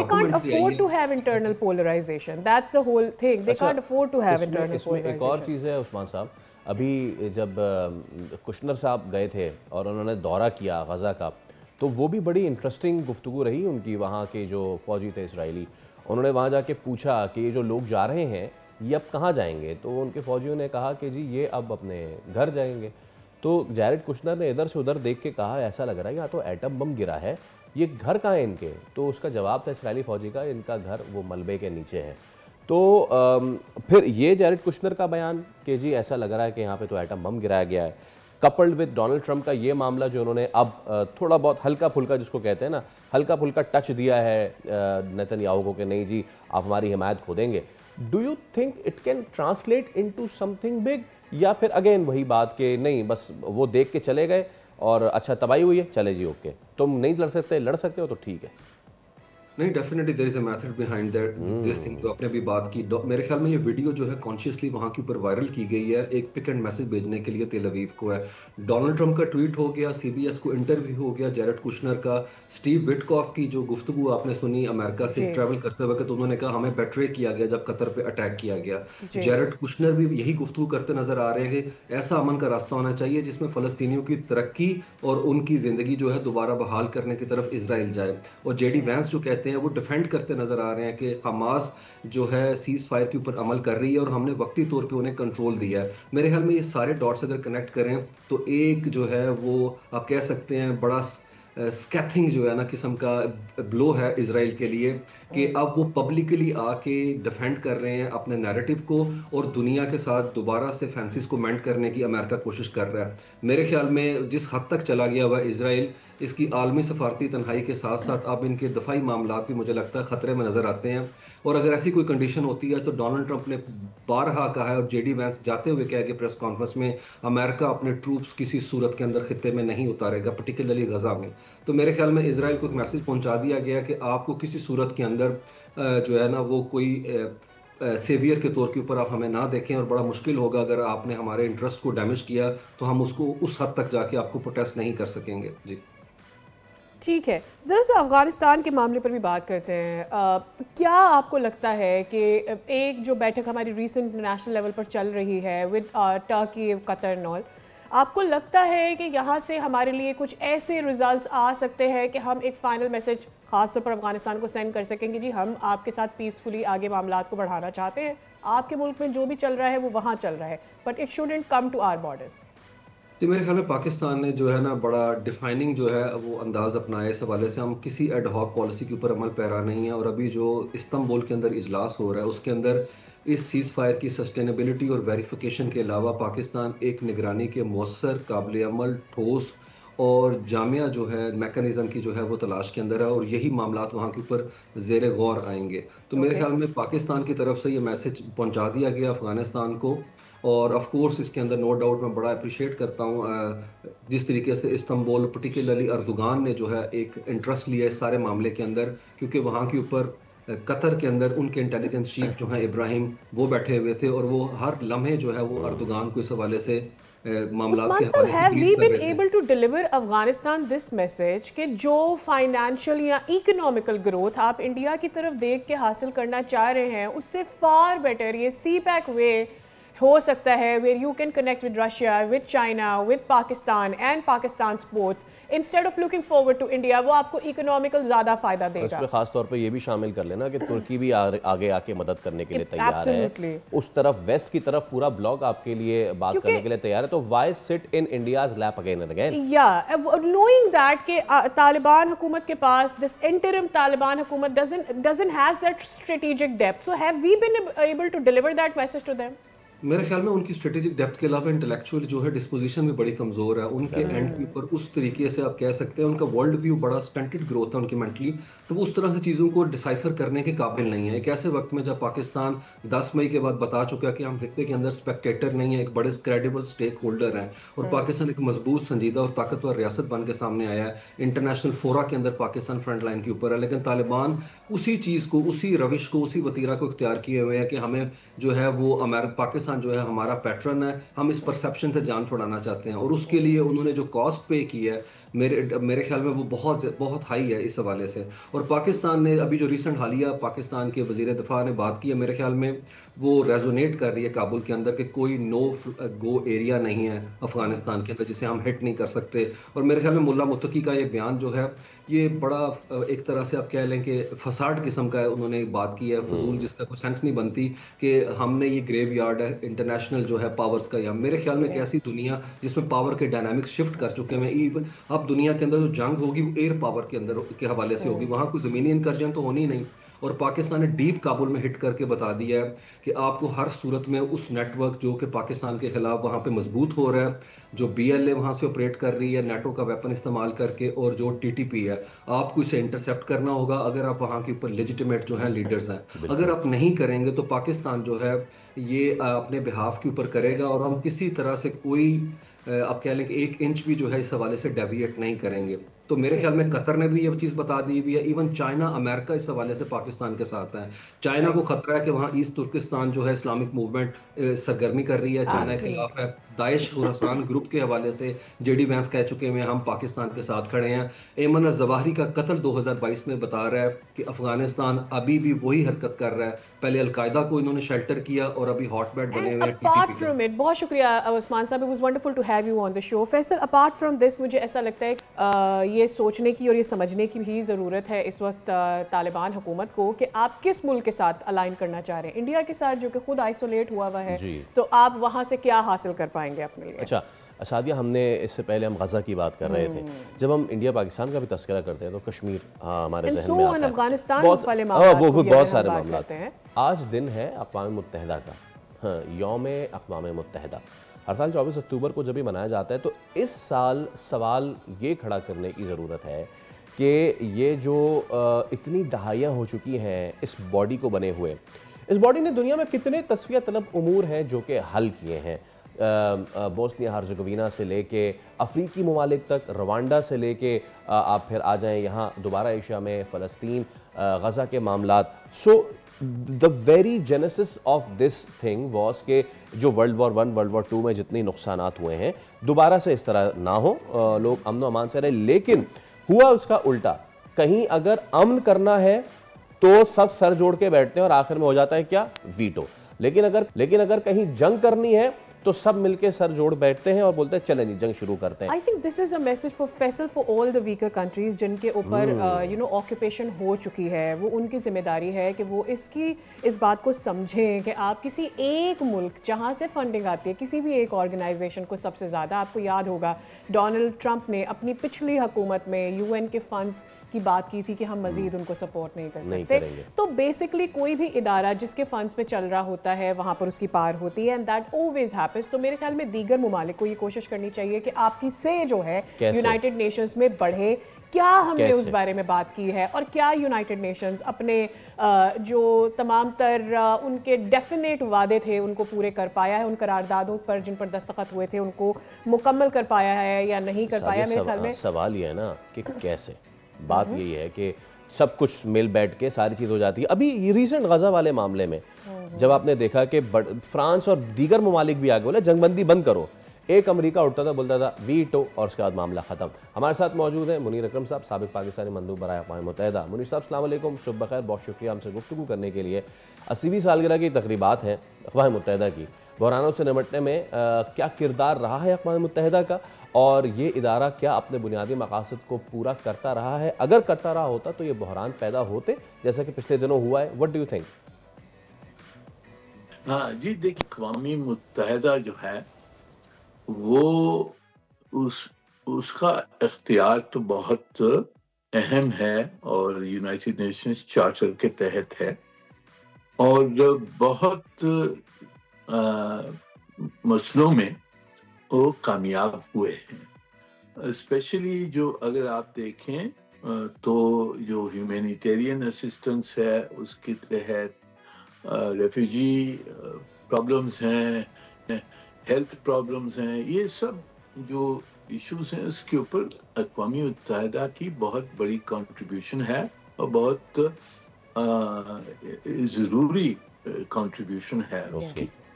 जहाँ तक के जंगबंदी का सवाल है, जंगबंदी तो सलामती काउंसिल कर सकती है, उसका इख्तियार है, प्राइमरी रिस्पॉन्सिबिलिटी है सलामती काउंसिल की जंगों को बंद करने के लिए, मसलों को हल करने के लिए।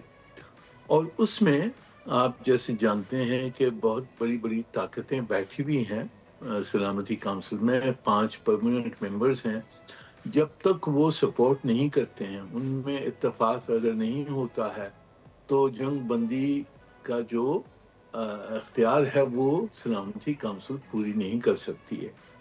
तो अब ये जो जंगें चल रही हैं, जैसे यूक्रेन की जंग है या गाजा में जो जेनोसाइडल जंग जो इजराइल जारी 2 साल से किया हुआ है, इनको रोकने के लिए 5 जो परमानेंट मेंबर्स हैं उसमें इत्तेफाक नहीं है। यूक्रेन पे रूस इन्वॉल्व है, वो वीटो है उसका पावर। गाजा में इजराइल को पूरी भरपूर सपोर्ट है अमेरिका की, और उसने 6 करारदाद जो गाजा की जंग के बारे में पेश की गई, कतल कलामी की माजरत चाहती हूँ, लेकिन हमने जो ऑब्जर्व किया है वो ये कि ताकतवर ममालिक जो हैं वो अक़वाम मुत्तहिदा को माइट इज़ राइट के तनाजुर में इस्तेमाल करते हैं, और तरक्की पजीर या कमज़ोर ममालिक के लिए अक़वाम मुत्तहिदा उतना मौसर फ़ोरम नहीं नज़र आता हमें। तो ये कंपैरिजन हमारे सामने, जिसकी वजह से हमें ऐसा लगता है कि UN not always has been able to do the deal जो इसके लिए वो बनी थी। जी देखें कि सलामती काउंसिल में 5 ताकतें हैं जिनके पास वीटो पावर है, तो अगर वो उनके पास इख्तियार है कि सलामती काउंसिल की एक्शन को वो रोक सकते हैं, और बहुत मर्तबा बड़ी ताकतों ने रोका है जहां उनकी इंटरेस्ट इन्वॉल्व है। अच्छा। जहां तक के छोटे ममालिक जो हैं और जिनके पास वीटो नहीं है, वो साथ में मिलकर दबाव डाल सकते हैं बड़ी ताकतों पर, और यही कोशिश रहती है सलामती काउंसिल में कि जो छोटे मुल्क हैं, जो नॉन परमानेंट मेंबर्स जिसे कहलाया जाता है, वो साथ मिलकर और जो कुछ भी सही रास्ता है उसकी तरफ बड़ी ताकतों को ले आए। तो ये कोशिश अभी जारी है हर मसले पर जब तक कि ये वीटो पावर है, सलामती काउंसिल की जो इख्तियार है वो बंद हो सकता है अगर वीटो उस पे पड़ जाता है। तो सर विद दैट शॉर्टली अगर आप कमेंट कर सकते हैं, क्या आप समझते हैं कि वक्त आ गया है कि यूएन के ढांचे और इख्तियारात पर नजरसानी की जाए? जी, हमारी कोशिश बहुत अरसे से रही है कि सलामती काउंसिल को एक्सपेंड किया जाए, उसमें ज़्यादा नॉन परमानेंट मेंबर्स ले आए जाएं, क्योंकि जब नॉन परमानेंट मेंबर्स अब 10 हैं, अगर वो 20 हो जाते हैं तो उनका जोर ज़्यादा हो जाएगा, और जो परमानेंट मेंबर्स हैं वो 5 के 5 रहते हैं, उनके ऊपर प्रेशर हम कलेक्टिवली हम डाल सकते हैं, और उनको जो इंटरनेशनल कम्युनिटी जो पब्लिक ओपिनियन है उसके तहत हम उनको इन्फ्लुएंस कर सकते हैं। तो ये हमारी कोशिश है कि सलामती काउंसिल को एक्सपेंड किया जाए, नॉन परमानेंट मेंबर्स लिए जाए, जैसे आप जानते हैं। Wonderful to have you Munir साहब। बहुत सारी चीज़ें जो हम सामने रखना चाहते हैं, you put them forward nicely. और हमें कुछ चीज़ें समझ में भी आई है, लेकिन कुछ सवाल अभी भी खड़े हैं जिनको हम चाहेंगे कि अगर ऐसी कोशिशें हो रही हैं कि यूनाइटेड नेशंस के थ्रू छोटे या कमज़ोर ममालिक को भी उनकी से मिल सके, तो ये मेरे ख्याल में पूरी दुनिया के अमन के लिए बहुत ओके जनाब, अभी हम एक ब्रेक लेते हैं, उसके बाद दोबारा हाजिर होंगे। इससे विदा।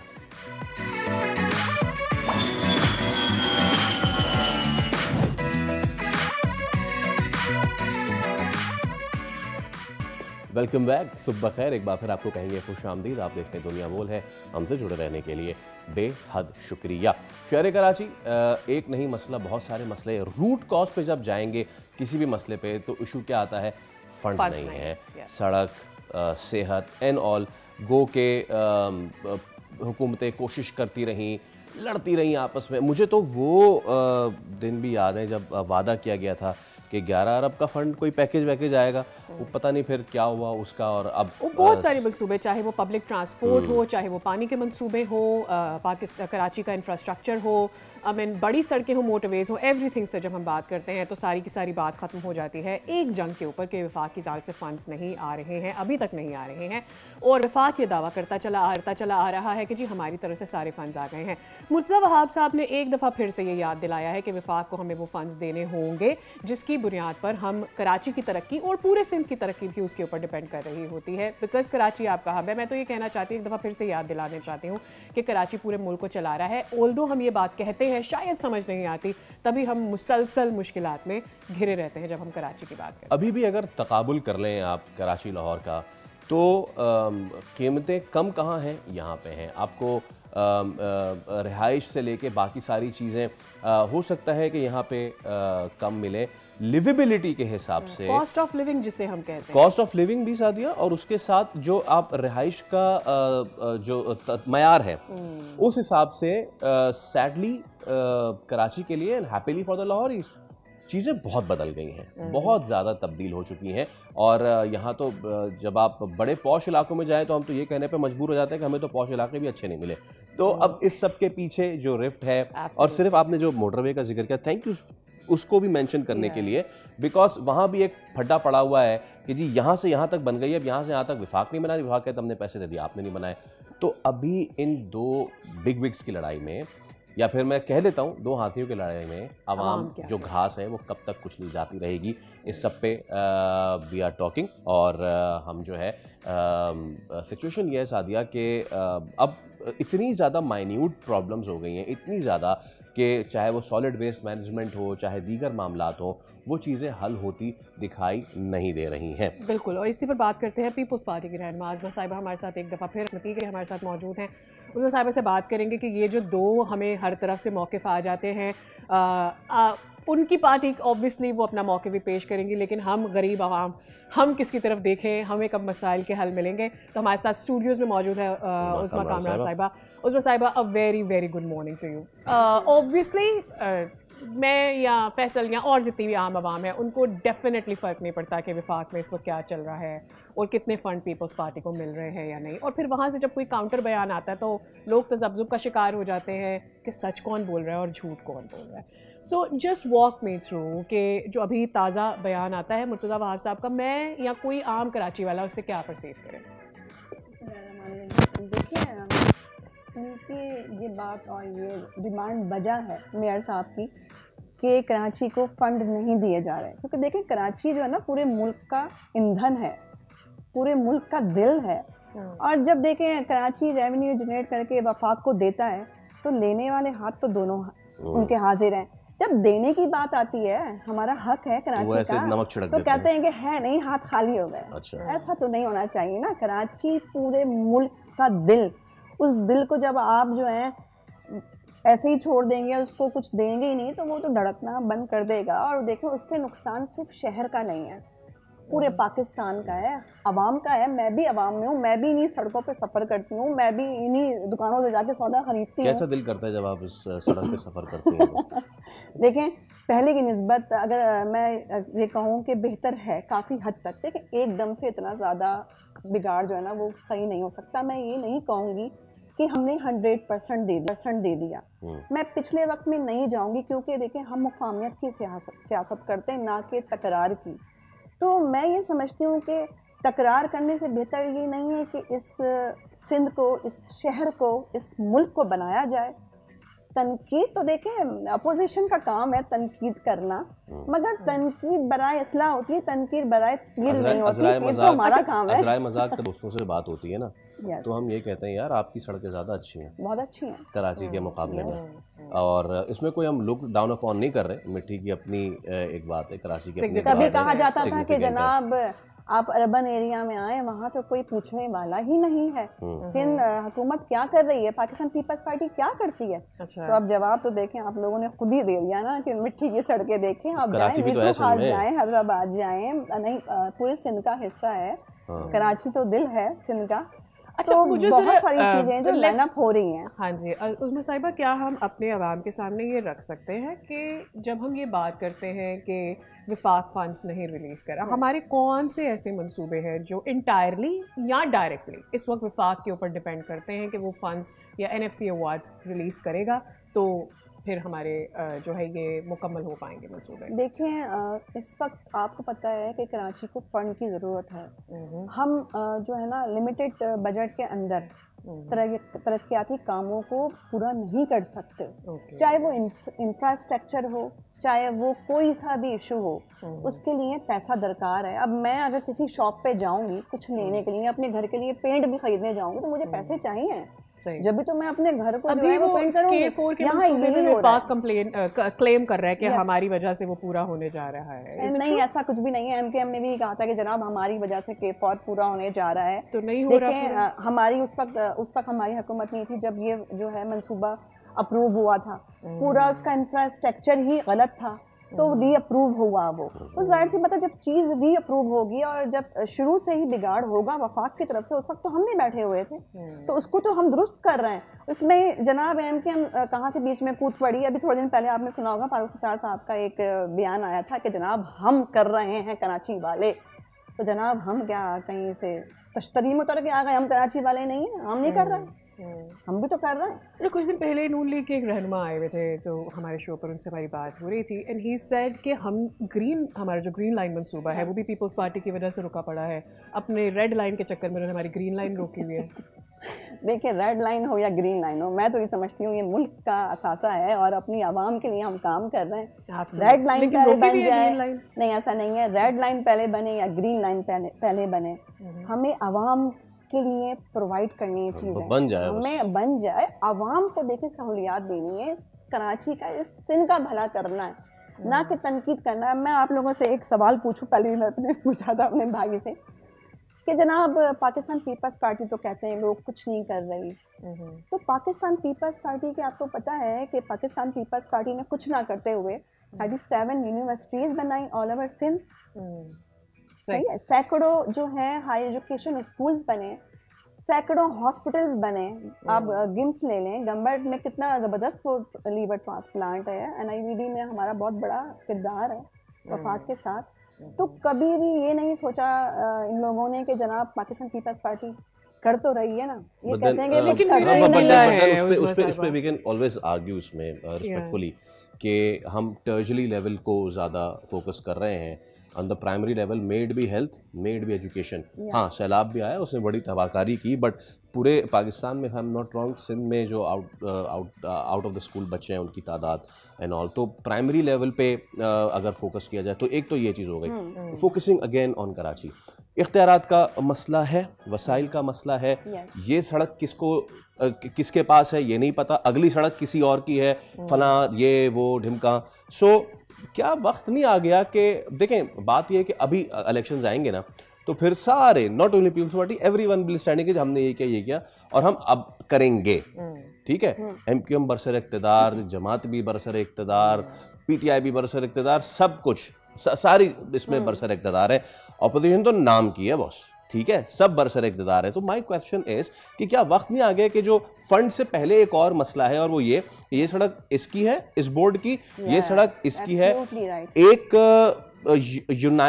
यूनिफाइड चेन ऑफ कमांड हो, भले से उसमें सारे बैठ जाएं, लेकिन उसका कोई एक बंदा हो ना जो सब सारी चीजें पे लेके चले। डिसीजन हो। एक्चुअली मैं आपको एक छोटी सी, आपने सवाल बहुत अच्छा पूछा। देखिए, आवाम हमारी भूली है, जिसकी हुकूमत होती है उसी पे ब्लेम किया जाता है। टोटली ऑल ओवर कराची के अंदर हमारे सारे जो है चेयरमैन नहीं है, हर टाउन के अंदर कहीं से जमात है, कहीं से MQM है, कहीं से PTI है। अब देखिए, पाकिस्तान पीपल्स पार्टी के जितने भी चेयरमैन हैं, अब ये जिस जगह मैं बैठी हुई हूँ, ये ज़िला डिस्ट्रिक्ट कोरंगी, ये मेरा 2 दफ़ा हल्का भी रहा है, और यहाँ पर जो हमारे सदर हैं जानी मेमन साहब, उनकी ज़ेरे क़यादत यहाँ के चेयरमैन साहब हैं नईम शेख, उन्होंने बेहतरीन जो है इकदाम लिया और बहुत अच्छे इनिशिएटिव के साथ बहुत बेहतर की, सड़कें हो गई, एजुकेशन हो गई, बहुत सारे प्रोजेक्ट जो हैं वो लेके आ रहे, वो कंप्लीट भी किया। अब देखें इसके बराबर में अगर हम देखें तो जमात का इलाका आ गया, फिर उससे आगे आए तो MKM का आ गया, मगर आवाम ये समझती है कि पाकिस्तान पीपल्स पार्टी इक़्तिदार में है तो ये काम इनिशियल जो आपने कहा कि ये सारा पीपल्स पार्टी का काम है, नहीं। जहाँ हमारा टाउन चेयरमैन बैठा हुआ है, जहाँ हमारा UC जो है चेयरमैन बैठा हुआ है, उसका जिम्मेदारी है, उसका काम है, उस पर 110% जिम्मेदारी बनती है कि वो अपना 100% दे। पर जहाँ हमारा काम ही नहीं है, जहाँ हमें इख्तियारात ही नहीं है, वहाँ हम कैसे काम करें? ये बात हमें समझनी होगी, आवाम को समझानी होगी। इफ़ आई में वाटर बोर्ड की जो सरबराही है वो किसके पास है, ये मुझे बताने की ज़रूरत नहीं है ना। सड़कों का जो इशू होता है कराची का, अगर हम इसको माइन्यूटली डिस्कस करें, वो नीचे जो सीवरेज और पानी की पाइपलाइनें जा रही हैं पुरानी, हट जाती हैं, सड़क पे वो पानी आ जाता है। सफूरा से लेके और सफारी पार्क हमेशा का सर दर्द है। तो भले से टाउन चेयरमैन किसी का भी हो, वाटर बोर्ड को कौन जाके बोलेगा कि नहीं लाने डालो?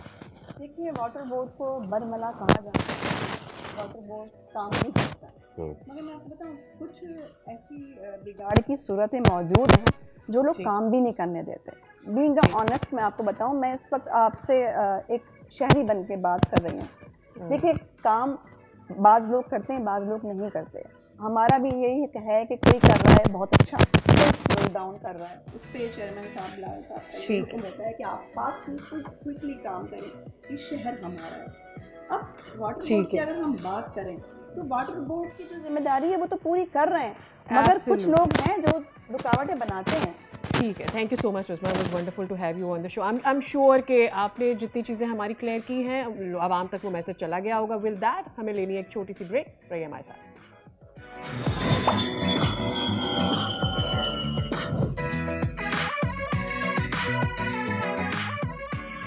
एक बार फिर आपको कहेंगे खुश आमदीद। इट्स टाइम कि हम आपसे कुछ ऐसे चेहरों को रोशनास कराएं, कुछ ऐसे लोगों से मुलाकात कराएं जो मुल्क के फ़ख्र का बायस बने हुए हैं। सबसे पहले तो आज़ाद जम्मू कश्मीर पुलिस और उसने अपनी गैर मामूली पेशेवराना खिदमात के बायस बैनुल अक़वामी सतह पर बड़ा एजाज़ हासिल किया है और पूंछ के senior superintendent police Khawar Ali Shaukat को आला पेशावराना कारकर्दगी और सलाहियतों के एतराफ़ में बैनुल अक़वामी अवार्ड्स के लिए नामज़द किया गया है। बिल्कुल, उन्हें आइंदा हफ्ते अमरीका के कोलोराडो में होने वाले इंटरनेशनल पुलिस कॉन्फ्रेंस में शिरकत का दावत मिली। वहाँ पर उन्होंने अपना अवार्ड वसूल किया और साथ ही ये अवार्ड जो है हर साल दुनिया भर के 40 पुलिस अफसरान को जो दिया जाता है। अब ये एहसास पाकिस्तान के पास भी है। बुराइयों के खात्मे और बैनुल-अक़वामी मयार के मुताबिक पुलिस सिस्टम नाफिज करने में नुमाया खिदमात अंजाम देने वालों को अवार्ड दिया जाता है और इसमें खावर अली शौकत आज हमारे साथ मौजूद हैं, जिनसे हम बात करेंगे फ़ख्र पाकिस्तान से कि उनके अपने लिए ये बड़ी अचीवमेंट है, लेकिन उन्हें हम बताना चाहते हैं कि पाकिस्तानियों के लिए उनके वसीले से ये कितनी बड़ी अचीवमेंट। अस्सलाम वालेकुम खावर, और बहुत बहुत मुबारक। सबसे पहले तो congratulations. My first question is always how is the feeling Pakistan के बिहाफ पे ये एतराफ़, ये अवार्ड जो है वसूल करने को, और दुनिया जब ये एतराफ़ करती है कि पाकिस्तान पुलिस डूइंग गुड, तो वो आपको कैसा लगता है? सबसे पहले तो आपका बहुत बहुत शुक्रिया और ये मुबारकबाद तो तमाम पाकिस्तान के रहने वाले जो हमारी नेशन है, जो कि आपको पता है जितना दहशतगर्दी के साथ पाकिस्तान ने मुकाबला किया है और अपनी कुर्बानियाँ पेश की हैं, तो ओवरऑल ये पूरी कौम को मुबारकबाद की मुस्तहिक है। और अल्लाह का फजल करम है कि एक आज़ाद कश्मीर के से ताल्लुक़ रखने वाले ऑफिसर ने पाकिस्तान को रिप्रेजेंट किया इंटरनेशनल फोरम पे, तो इंडिविजुअली मेरे लिए भी एक फ़ख्र का मकाम है। और ओवरऑल कश्मीरी कौम जो है वो पाकिस्तान को रिप्रेजेंट करती है और हमारा जो पाकिस्तान के साथ ताल्लुक़ है वो है दायमी ताल्लुक़ है। तो मेरे लिए इंडिविजुअली भी और मेरी ऑर्गेनाइजेशन के लिए भी ये बड़ा ही एजाज़ है। और अल्लाह के फजल करम से जहाँ पे 40 मुल्क दुनिया के बेहतरीन पुलिसिंग में जिनका नाम लिया गया, उसमें पाकिस्तान भी शामिल हुआ, और ओवरऑल ये एक पूरी कौम के लिए एक एजाज़ की बात है। जब हम बेहतरीन पुलिसिंग की बात करते हैं, ख़ास तौर पे ये जो अवार्ड है, ये इसमें क्या क्या चीज़ें फॉल करती हैं, क्या कैटेगरी फॉल करती है, किन चीज़ों के एतराफ़ में ये अवार्ड दिया जाता है? ये जो international association of chiefs of police है, ये दुनिया की सबसे बड़ी पुलिस की ऑर्गेनाइजेशन है। जितनी भी पुलिस की ऑर्गेनाइजेशंस हैं, इसके मेंबर्स हैं, और हर साल IACP एक इंटरनेशनल कॉन्फ्रेंस करता है, उसके साथ एक्सपो होता है 3 दिन का, जिसमें इंटरनेशनल जो जितने भी वेंडर्स होते हैं दुनिया में, जितनी भी बेहतरीन पुलिस की प्रैक्टिसेस होती हैं, कटिंग एज टेक्नोलॉजी होती है और टूल्स जो होते हैं, उसमें उनकी रिप्रेजेंटेशन होती है। तो ये इटसेल्फ एक बड़ा इवेंट होता है जिसमें 25,000 से ज़ायद लॉ इन्फोर्समेंट ऑफिसर्स शिरकत करते हैं। इसमें इंटेलिजेंसिया होता है, एकेडेमिया होता है। तो ये जो एक फोरम है इंटरनेशनल, ये हर साल 5 डिफरेंट कैटेगरीज़ के लोगों को सिलेक्ट करता है, जिसमें एक कैटेगरी है 40 अंडर 40, जिसमें 40 साल और 40 साल से कम उम्र जो पुलिस ऑफिसर्स हैं, जिनके अपने इंडिविजुअल इनिशिएटिव से ऑर्गेनाइजेशन की ग्रोथ और जो ऑर्गेनाइजेशन के अंदर जो वेलफेयर है उसके पैरामीटर्स हैं, और उसके अलावा जो इम्पैक्ट फैक्टर है सोसाइटी में, कि उसके जो अपने इनिशिएटिव्स हैं उनसे पब्लिकली सोसाइटी में क्या बेहतरी आई है, पुलिसिंग के निज़ाम में क्या बेहतरी आई है, और लोगों के लिए क्या आसानियाँ हुई हैं। इस basically a public centric policing, जिसके बिना पे वो पैरामीटर्स हैं जिनका वो अपने जब आप उनसे वो नॉमिनेशंस जाती हैं तो वो क्राइटेरिया के मुताबिक अपनी रैंकिंग करते हैं, उनमें से 40 लोगों को पूरी दुनिया में से सिलेक्ट किया जाता है। तो अल्हम्दुलिल्लाह ये पाकिस्तान के लिए एजाज़ की बात है, बीइंग AJK के पुलिस ऑफिसर, ये मेरे लिए एजाज़ की बात है कि पहली मरतबा AJK का एक ऑफिसर जो है पुलिस ऑफिसर, वो दुनिया के 40 ऑफिसर्स के साथ एक इंटरनेशनल फोरम पे रिप्रेजेंट किया है पाकिस्तान को। बहुत शुक्रिया, it was wonderful to have you खबर ऑन द। उम्मीद करते हैं कि ये मोटिवेशन सिर्फ आपके लिए नहीं, सिर्फ आज़ाद कश्मीर के लिए नहीं, पूरे पाकिस्तान के पुलिसिंग सिस्टम के लिए है। वो बहुत शुक्रिया, it was wonderful to have you on the show. Okay, दुनिया भर में पाकिस्तान समेत आज 24 अक्टूबर पोलियो से हिफाजत का आलमी दिन मनाया जा रहा है। ये बात करते हुए हमें तकलीफ़ होती है कि पाकिस्तान उन बहुत ही 1-2 ममालिक में रह गया है जहाँ पे ये वायरस अभी भी है, नोइंग कि अब ये इरेडिकेट अफ्रीका से भी कर दिया गया है। और इसमें खराज तहसीन पेश करने की ज़रूरत है द वर्कर्स बेसिकली, जो दुश्वार हालात, सादिया ये सिंध के कच्चे से लेके गिलगित की ऊंचाइयों तक और दलदलों से लेके बर्फजारों तक, ये जो हमारे हेल्थ वर्कर्स हैं ना, वो हमें ये नहीं भूलना चाहिए कि ख़ास तौर पे इनमें ख़ातीन की कितनी बड़ी तादाद मौजूद होती है, क्योंकि उन्होंने घरों के अंदर जाकर बच्चों को पोलियो के कतरे पिलाने होते हैं। जो हमारा सोसाइटी का माहौल है, ऐसे में उनके ऊपर जानी जो है हमले भी किए जाते हैं, लेकिन उसके बावजूद मुझे याद है वो एक पोलियो वर्कर जो कई किलोमीटर्स तक बर्फ़ में गए थे और उन्होंने जाके एक बच्चे को पोलियो के कतरे पिलाए। सो ये उन लोगों की डेडिकेशन है जिसकी वजह से हम इस हद तक पहुँचे हैं कि अब तकरीबन हम पोलियो के खात्मे तक आ चुके हैं। वफाकी वज़ीर सेहत मुस्तफ़ा कमाल हमारे साथ मौजूद है। मुस्तफ़ा साहब अस्सलाम वालेकुम, बहुत शुक्रिया आपके वक्त के लिए। हमें ये मालूम है कि पोलियो का खात्मा सिर्फ हुकूमती नहीं, कौमी जिम्मेदारी है। आपके ख्याल में पाकिस्तान पोलियो जैसी बीमारी से अब तक पाक नहीं हो पाया है, with all your endeavours and all, कितना वक्त लगेगा, क्या कहेंगे इस पर? जी बिल्कुल, पाकिस्तान पोलियो जैसी बीमारी से पाक हो सकेगा इंशाअल्लाह ताला। हमने बहुत प्रोग्रेस की है। जो सैकड़ों में केसेस आते थे चंद साल पहले, आज अल्लाह का शुक्र उसकी तादाद, उसका जो उसके नंबर्स हैं वो बहुत कम हुए हैं, और हमने बहुत सारी जगहों पे इसको ख़त्म किया। और अभी इस सीज़न में, इस सारे पीक सीज़न है अभी, और ये इस वक्त पाकिस्तान में इस वक्त पोलियो की तादाद जो है वो 30 से जो नहीं होनी चाहिए। पाकिस्तान दुनिया में 2 ममालिक रह गए, अफ़गानिस्तान और पाकिस्तान। और इंशाअल्लाह ताला prime minister of Pakistan, federal ministry, provincial ministry, district government, हज़ारों की तादाद में सब मिलकर गवर्नमेंट ऑफिशियल ये कोशिश कर रहे हैं कि हम लोग पाकिस्तान को इस पोलियो की मुज़ी मर्ज़ से अपने बच्चों को जो है हमेशा के लिए महफूज करें, पोलियो फ्री पाकिस्तान करें। बस अब बहुत से लोग पोलियो के बारे में गलत अफवाहें भी फैलाते हैं, ख़ासतौर पे हमें KP में इसकी बड़ी मुश्किलात होती हैं। इस प्रोपेगेंडा को जो फैलाने की कोशिश की जाती है, इसको ख़त्म करने के लिए क्या किया जा सकता है, और इस प्रोपेगेंडा के पीछे रियल रीजंस क्या है? पाकिस्तान के दुश्मन हैं, और ये सोशल मीडिया पे जो चीज़ें चल रही हैं, अगर आप उसको ट्रेस ऑन करते हैं तो जब पता चलता है कि ये जो है वो इनिशिएट हुई हुई हमारे दुश्मन ममालिक से, पड़ोसियों से इनिशिएट हुई हुई। अगर ऐसा होता तो पाकिस्तान में 99.9% बच्चे जो है वो पोलियो के कतरे पी रहे हैं, इंजेक्शन लगवा रहे हैं, तो खुदा न खास्ता ये मसला हो चुका होता। अब तक नहीं, ऐसा नहीं है। दुनिया जो कि पोलियो से अपनी जान छुड़ाई है जिसने, उसने यही सारे कतरे और यही इंजेक्शन, यही वैक्सीनेट करवा कर ख़ुद को जो है पोलियो से फ्री किया है। पाकिस्तान में भी जो है वो अगर हम ये पोलियो के कतरे सब लोग मना कर दें खुदा न खास्ता, तो हज़ारों और लाखों की तादाद में हर साल बच्चे माजूर होना शुरू हो जाएं। आज ये तादाद सिर्फ 30 इसी वजह से है कि पोलियो के वायरस के मौजूद होने के बावजूद जो है वो पोलियो की चूँकि कतरे पीकर हमने अपने बच्चों को सेव कर रखा है, तो इसलिए तादाद जो है वो ये आज इतनी मुख्तसर है और हमें इसको बिल्कुल हमेशा के लिए ख़त्म करना है। मुस्तफ़ा साहब, हुकनिब से जो हिफाजती वैक्सीनेशन है उसके फ़रोग़ पर जोर दिया जाता है। मौसर हिकमत अमली के साथ अगर वालिदैन को भी एजुकेट किया जाए और वो भी साथ दें, तो पाकिस्तान को कितनी जल्दी हम इस मूजी मरज़ से पाक कर सकते हैं? जी, within 4 months, within 5 month, within 6 month हम पाकिस्तान को पोलियो से बिल्कुल, हमें एग्जैक्टली पता है कि कहाँ पर रिफ्यूज़ल्स हैं। मैं आपको मिसाल दूं कि तकरीबन 19 केसेस हैं खैबर पख्तूनख्वा से। 19 में से जो है वो 17 केसेस साउथ खैबर पख्तूनख्वा से आए हैं, जहाँ पर इस साल, जहाँ पर पिछले कई सालों से लॉ एंड ऑर्डर की सिचुएशन की वजह से पोलियो के ख़तरे नहीं पिलाए गए। तो ये वाज़ेह सबूत है कि जहाँ पे पोलियो के ख़तरे नहीं पिलाए जा रहे, वहीं से केसेस आ रहे हैं, वहाँ पर लोग जो है उसको एक्सेप्ट करने लगे, पाकिस्तान पोलियो से फारिग हो जाएगा। पोलियो का दिन मनाया जा रहा है दुनिया भर में। मुस्तफ़ा साहब, मुझे बताइएगा क्या मैसेज आप देना चाहेंगे?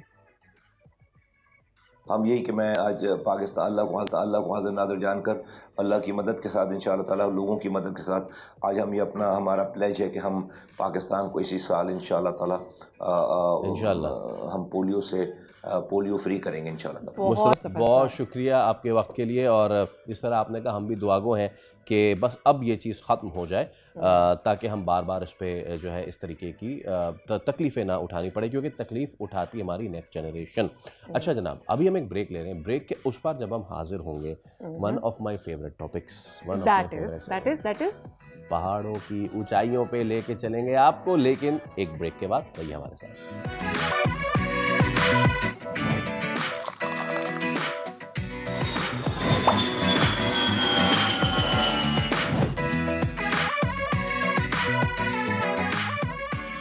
तो चलें फिर पाकिस्तानी कोपेमा असद अली मेमन आज हमारे साथ मौजूद हैं। 7 बरों आज़मों की बुलंद तरीन चोटियाँ सर करके आज हमारे साथ बैठे हैं, जिन्होंने तारीख रकम कर दी पाकिस्तान के लिए एक, और ओशियाना की सबसे बुलंद चोटी को सर करके आलमी सतह पर मशहूर 7 समिट्स चैलेंज मुकम्मल करके आज ये तस्वीरें भी आप देख रहे हैं, and this is such a pride for us. Asad, अस्सलाम वालेकुम, बहुत शुक्रिया। सबसे पहले तो कॉन्ग्रेचुलेशंस, आपको ये चीज़ इम्तियाज़ दिलाती है बाकी जितने हमारी जो कम्युनिटी है कि किसी ने ये नहीं किया कि 7 कॉन्टिनेंट्स की जो बुलंद तरीन चोटियाँ हैं, तो ये बड़ा इंटरेस्टिंग आपने पिक किया।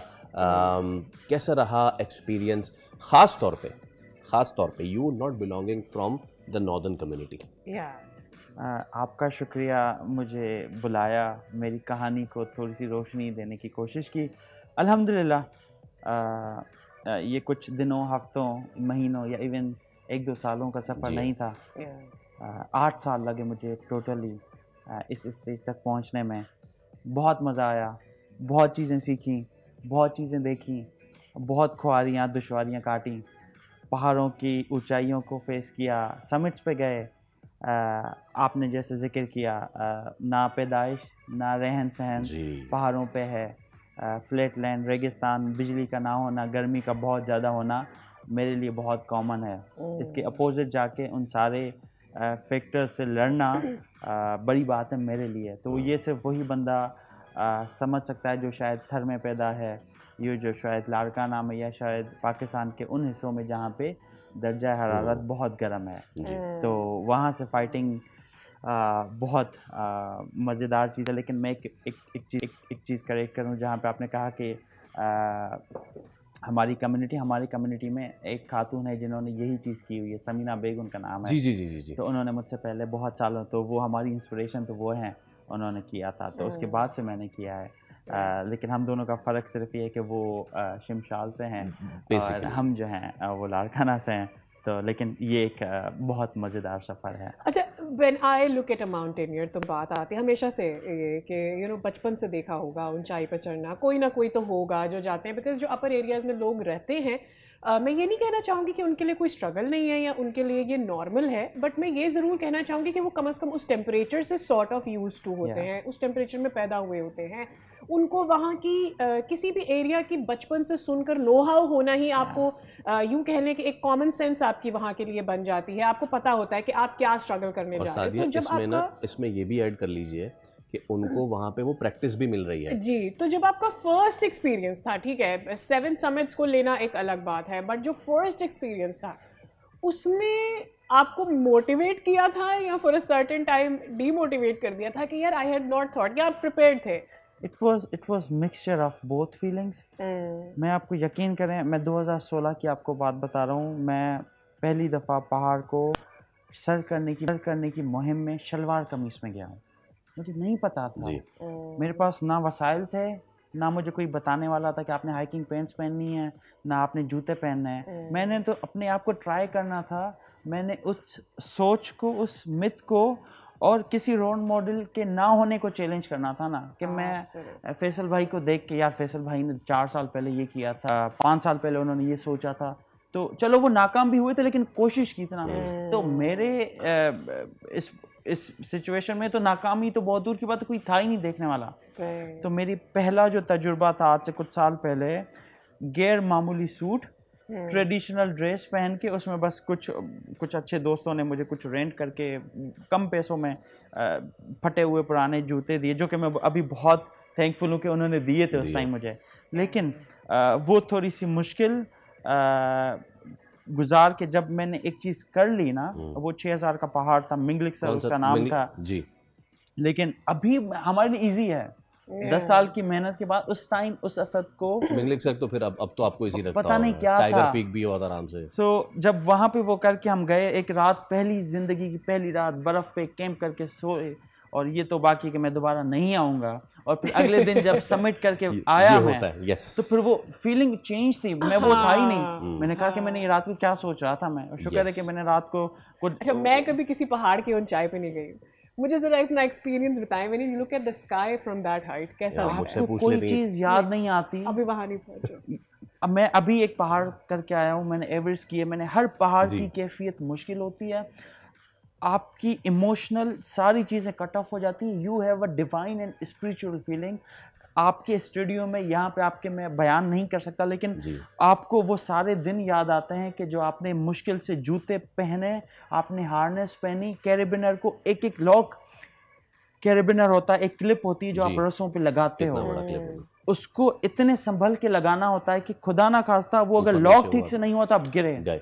जब आप समिट पे पहुंचते हो तो आपको हर कैरिबिनर का वो लॉक याद आता है कि यार मैंने कितनी मज़े से उसको स्लो लॉक किया था, जिसकी वजह से मैं ऊपर पहुंचा। आपको हर मोज़ा याद आता है जो आपने डबल करके पहना होता है, क्योंकि आपके जूते बर्फ़ के साथ इंटरेक्ट कम करें, आपके पैर जो हैं वो जमे ना। आपको हर वो चीज़ याद आती है जो आप खाते हो, आप करते हो, सोते हो। खुदा ना खास्ता इस तरह की चीज़ नहीं, अभी तक नहीं, अल्हम्दुलिल्लाह। What was the most difficult Asad experience for you in all of this 7 summits? कि यार जहाँ पर आपको लगा कि ये नहीं होना चाहिए था, या ये मेरी ज़िंदगी की, और अमूमन आप ओवरऑल नंबर्स भी निकालें ना, एवरेस्ट को लोग बहुत हल्का लेते हैं। अच्छा। उसकी वजह यह है कि आपको पता है कि यार लॉजिस्टिकली उन्होंने थोड़ा सा ईज आउट कर लिया हुआ है कि ये क्या हुआ, लेकिन भाई वो दुनिया की बुलंद तरीन चोटी है, वो K2 से भी ऊपर है। लेकिन क्या K2 से खतरनाक है? वो बोटलनेक जो हमारे है, that is debate. We can say yes and no. Tiring ज्यादा है, K2 टायरिंग नहीं है, लंबा सफर बहुत ज्यादा। बोटलनेक के साथ भी बोटलनेक इज टेक्निकल थिंग। रास्ता शॉर्ट नहीं है। एवरेस्ट का कुछ चीजें टेक्निकल बचाने के लिए लंबा रास्ता कर दिया उन्होंने। अच्छा, घंटे ज्यादा लग रहे हैं, आपकी बॉडी ज्यादा एक्सपोज्ड है, you are more exposed to the weather and danger. अभी इस सीजन की मैं आपको बता रहा हूँ, एक खातून है जो 8000 पे 3 हफ्ते की मेहनत के बाद 8000 पे 3 दिन स्टक रही। अभी भी आप उसको गूगल करेंगे, वो नहीं कर पाई, उसके हाथ, उसके मुंह पूरा जल गया। तो एवरेस्ट एंड K2 को हम बहुत से जावियों में कंपेयर करते हैं, डिबेट हो सकती है, लेकिन हर किसी की अपनी एक difficulty. You were telling me about it. The most dangerous climb of my entire journey was again Everest, क्योंकि हम उसको हल्का लेके कंफर्ट जोन में चले जाते हैं। और फिर जब हम 8000 तक पहुंचना इज फाइन, ठीक है, आप मेहनत करते हो। 8000 के बाद आपकी बॉडी, आपका साइकोलॉजिकल, आपका माइंड जो है वो थोड़ा सा आउट हो जाता है, क्योंकि एक दिन नहीं है, you have been there for 40 days. मैंने बहुत सारी ऐसी मूवीज देखी हैं जिसमें लोग जाते हैं और वो मेंटली जो है ना दे गो, मैंने तो जोन आउट हो जाते हैं। कोई अपने अपनी गियर्स उतार देता है और बिल्कुल ही पागलों वाली कैफियत हो जाती है। ये सारी चीजें इल्यूजन्स होते हैं, ये सारी सोच वो वसवसे होते हैं। मैंने तो लोगों को आराम करते हुए देखा है, और वो एंड ही इज लाइक, मुझे अच्छा वो समिट से मेरी 2 साल पुरानी कहानी है, लेकिन वो समिट से आके बंदा पत्थर पे लेट के, क्योंकि वो थका हुआ होता है, आपको थकन का अंदाजा ही नहीं है। 8000 पहाड़ी को सर करने की बाद की जो थकन होती है ना, आप मुझे 3 दिन सुलाए में उठूंगा नहीं, ये सीन होता है। हमारी बॉडी चूर होती है, खाना पूरा नहीं होता। हाँ, मैं ये कहने वाली थी कि जब खाना खत्म होने लगता है, does it affect your mental ability to think? That is what mountaineering is all about. That is what mountaineering is all about. आपके इसके रिसोर्सेज में आपने ना सिर्फ अपना सर्वाइवल देखना है, बल्कि उस कामयाबी को भी सर करना है जिसके पूरा मकसद लेके आए हैं। अगर मैं आपको रोटी, सालन, चावल इतने 10 किलो के दे दूं, तो फिर आपको पहाड़ चढ़ने का फायदा क्या? हाँ, वो नीचे बैठ के खा लें, वो ज्यादा जो 4 रोटियां और दाल आप यहाँ खाते हैं ना, उसका सिर्फ एक चॉकलेट होता है हमारे पास। अच्छा, मुझे कंपेयर करना चाह रही थी मैं K2 versus Everest, can we do that? सिर्फ एक चीज़, अगर मैं जो सादिया ने शुरू में बात की थी कि क्योंकि हम फ्लैट लैंड से बिलोंग करते हैं, हमें ज़्यादा डिफ़िकल्टी होती है, हमारा ब्रीदिंग पैटर्न एंड ऑल। मैंने उसमें कहा था उनको एक्सरसाइज मिलती है। सरबाज का जब मैं इंटरव्यू किया था, जब उन्होंने 13वीं की थी अपनी, तो वो वहाँ पे उनके गांव में ही उन्होंने मुझे बताया, ये देखो पीछे ये मैं पहाड़ रोज़ चढ़ता हूँ, रोज़ उतरता हूँ। उनके पास तो प्रैक्टिस लैंड है इतनी ज़्यादा, इधर तो है नहीं। मुझे सिर्फ एक ग्रुप का पता है जो कि ये जो कीर्थर रेंज है उसको शौक से उतरती चढ़ती है। प्रैक्टिस कैसे की भाई आपने, कैसे अपने आप को, कैसे हाउ इधर रहते हुए कैसे? नहीं कर सकते इधर सिर्फ 2 चीजें होती हैं, जिम में जाके स्टेमिना और एंड्योरेंस पे काम करना, बस। कीर्थर इज नॉट समथिंग जो आपको माउंटेनियरिंग के लिए ट्रेन करे। अच्छा। वो आप हाइकिंग एंड ट्रैकिंग के लिए या टाइम पास के लिए करेंगे। If you have to climb a पहाड़ लाइक 8000, ऊपर जाना इज मस्ट, क्योंकि वो सिर्फ पहाड़ की ऊंचाई नहीं है, वो बर्फ है, वो एक एटमॉस्फेयर है, वो आपकी थकन भी चेंज है। वो जो आपको थकन ब्रीथिंग में होती है ना, वो एक अलग है, जो आप यहाँ पे कीर्तन में नहीं करते। मेरा अगर आप सवाल लें तो मैं बहुत सी मुश्किलातों में से एक मुश्किलात मेरी ट्रेनिंग भी रही है, जो कि बहुत से लोगों को नहीं पता। मैं बार बार जाता हूँ। मेरी इस क्लाइंब से पहले मैं ऊपर था, I was there in Skardu and everything. मुश्किल है, लेकिन कंप्रोमाइज नहीं कर सकते। सच्ची बात तो ये है कि मुझसे मूसा का मुसल्ला भी नहीं हुआ, जो मैं आपको सच्ची बात बताऊं। उसमें कुछ टाइम कंस्ट्रेंट्स भी आ जाते हैं। हम कोई 30 मार खान नहीं है, हर चीज हो सकती है एक टाइम के साथ। कंसिस्टेंसी भी, consistency, discipline and hard work. मेरे ज़हन में ये बात आ रही थी, माउंट एवरेस्ट को उन्होंने एक टूरिस्ट स्पॉट बना दिया है। जो लोग माउंट एवरेस्ट तक नहीं भी चढ़ना चाहते, जो कैंप्स तक भी जाना चाहते हैं, they help them go through, because उनको पता है यहाँ से उनका रेवेन्यू आ रहा है। K2 वर्सेस एवरेस्ट, हमने कितना ज़्यादा K2 को लोगों के लिए आसान बनाया है इन कंपैरिजन टू एवरेस्ट। क्या बनाना चाहिए आसान? मेरा तो सवाल ये है, माउंट एवरेस्ट को जो कचरा खाना बना दिया उन्होंने। मैंने दोनों जगह विजिट की हैं, एक तो टॉप तक, एक बेस कैंप तक। बहुत मुश्किल है K2 तक जाना। सिर्फ K2 के बेस कैंप तक नहीं जाना, स्कर्दू से अस्कोली गाँव है जो एक लास्ट कहते हैं, मैं खुद, मेरे पास वीडियो एविडेंस है, मैंने डाली भी हैं। वहाँ की जो पुल्स हैं, जो बीच में, क्योंकि वैलीज हैं तो बीच में लकड़ी वाले वो टूटे हुए हैं। लोग आपस में मिल के उसको करते हैं, फिर वो अगले दिन नहीं होता। तो एवरेस्ट में और K2 में जो बुनियादी चीज, जो डिफरेंस है ना, वो ईज ऑफ कन्वीनियंस है। आपको हर ट्रांसपोर्ट मिल जाता है, सस्ता मिल जाता है, और उन्होंने एक प्रॉपर बनाया है। अगर आप हेलीकॉप्टर पे ना भी जाएं, पैदल जाएं, जैसे मुझे मिसाल के तौर पे एक जगह से दूसरी जगह एवरेस्ट पे जाना, एवरेस्ट लोग क्यों जाते हैं? एवरी डे 4-4 हज़ार लोग हर दिन एवरेस्ट बेस कैंप का ट्रेक करते हैं। क्यों? क्योंकि उन्होंने रास्ता इतना मज़ेदार बनाया है कि आपको थकन नहीं होती। मैं अगर स्कर्दू से अस्कोली निकलूं तो मजाल है कि मैं कोई एक टी स्पॉट भी देखूं जहां पे मुझे रुक के मुझे 5 मिनट की चाय पीऊं, नहीं बन सकती हैं। तो ये वो सारी, मैं तो बेस कैंप की तो बात ही नहीं कर रहा। अब तो अभी तो हम नीचे मैं तो स्कर्दू से लेके अस्कोली जीप ट्रेक की बात कर रहा हूँ। फिर जब आखिरी गांव से बेस कैंप पे जाएं तो वो तो अलग दुनिया है। होने पे हर चीज हो सकती है।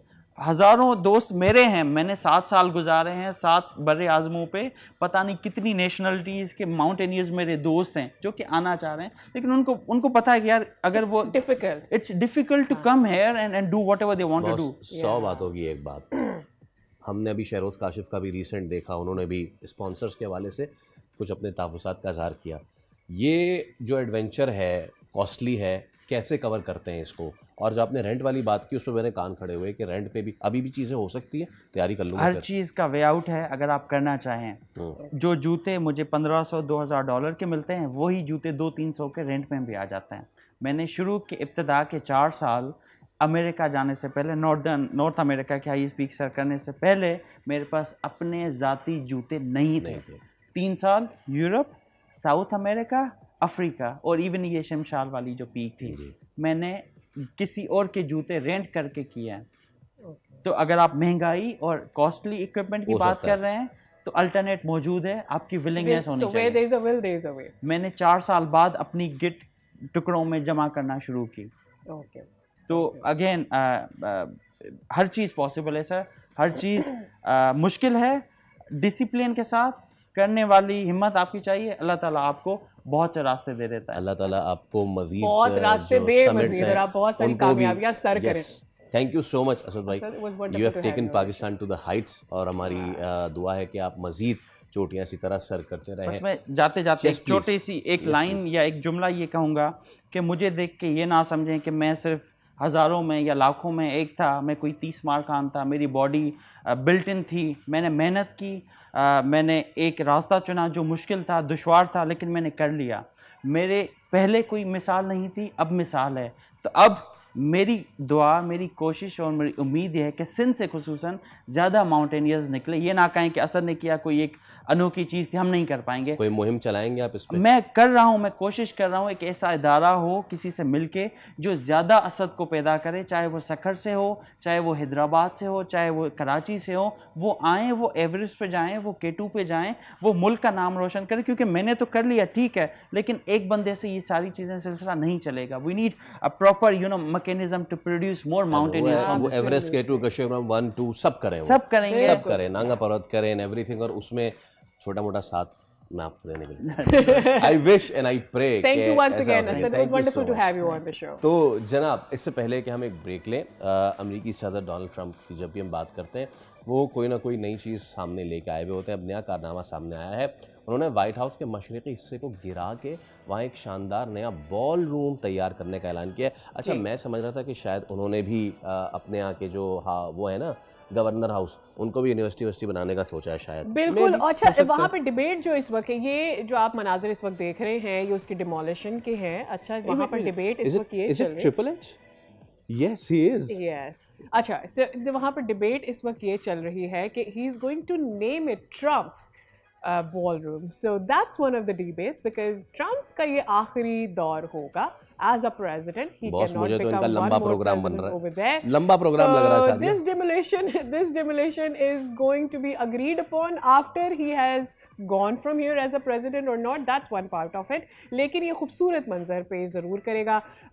एक काइंड ऑफ वहाँ की जो रिवायत है, वहाँ का जो कल्चर है, उसे भी रिवाइव करेगा। और समझा यही जा रहा है कि बहुत ही मौजूद जगह फराहम कर दी गई है। और ट्रंप जो पहले रियल इस्टेट डेवलपर रह चुके हैं, उनको एक मौका मिला है to recreate something that was not in use since lot of time. Okay, चलिए देखते हैं कि ट्रम्प जो है वो यहाँ पे अपने अज़ाइम जो है वो क्या उनके हैं, जस्ट अ बॉलरूम या फिर उसके आगे भी कोई चीज़ है। अच्छा जनाब, it's the end of the week Faisal, so we have to sign off for the week. मुलाकात होगी अब हमारी आपसे मंडे को, तब तक के लिए हैप्पी वीकेंड, बाय बाय।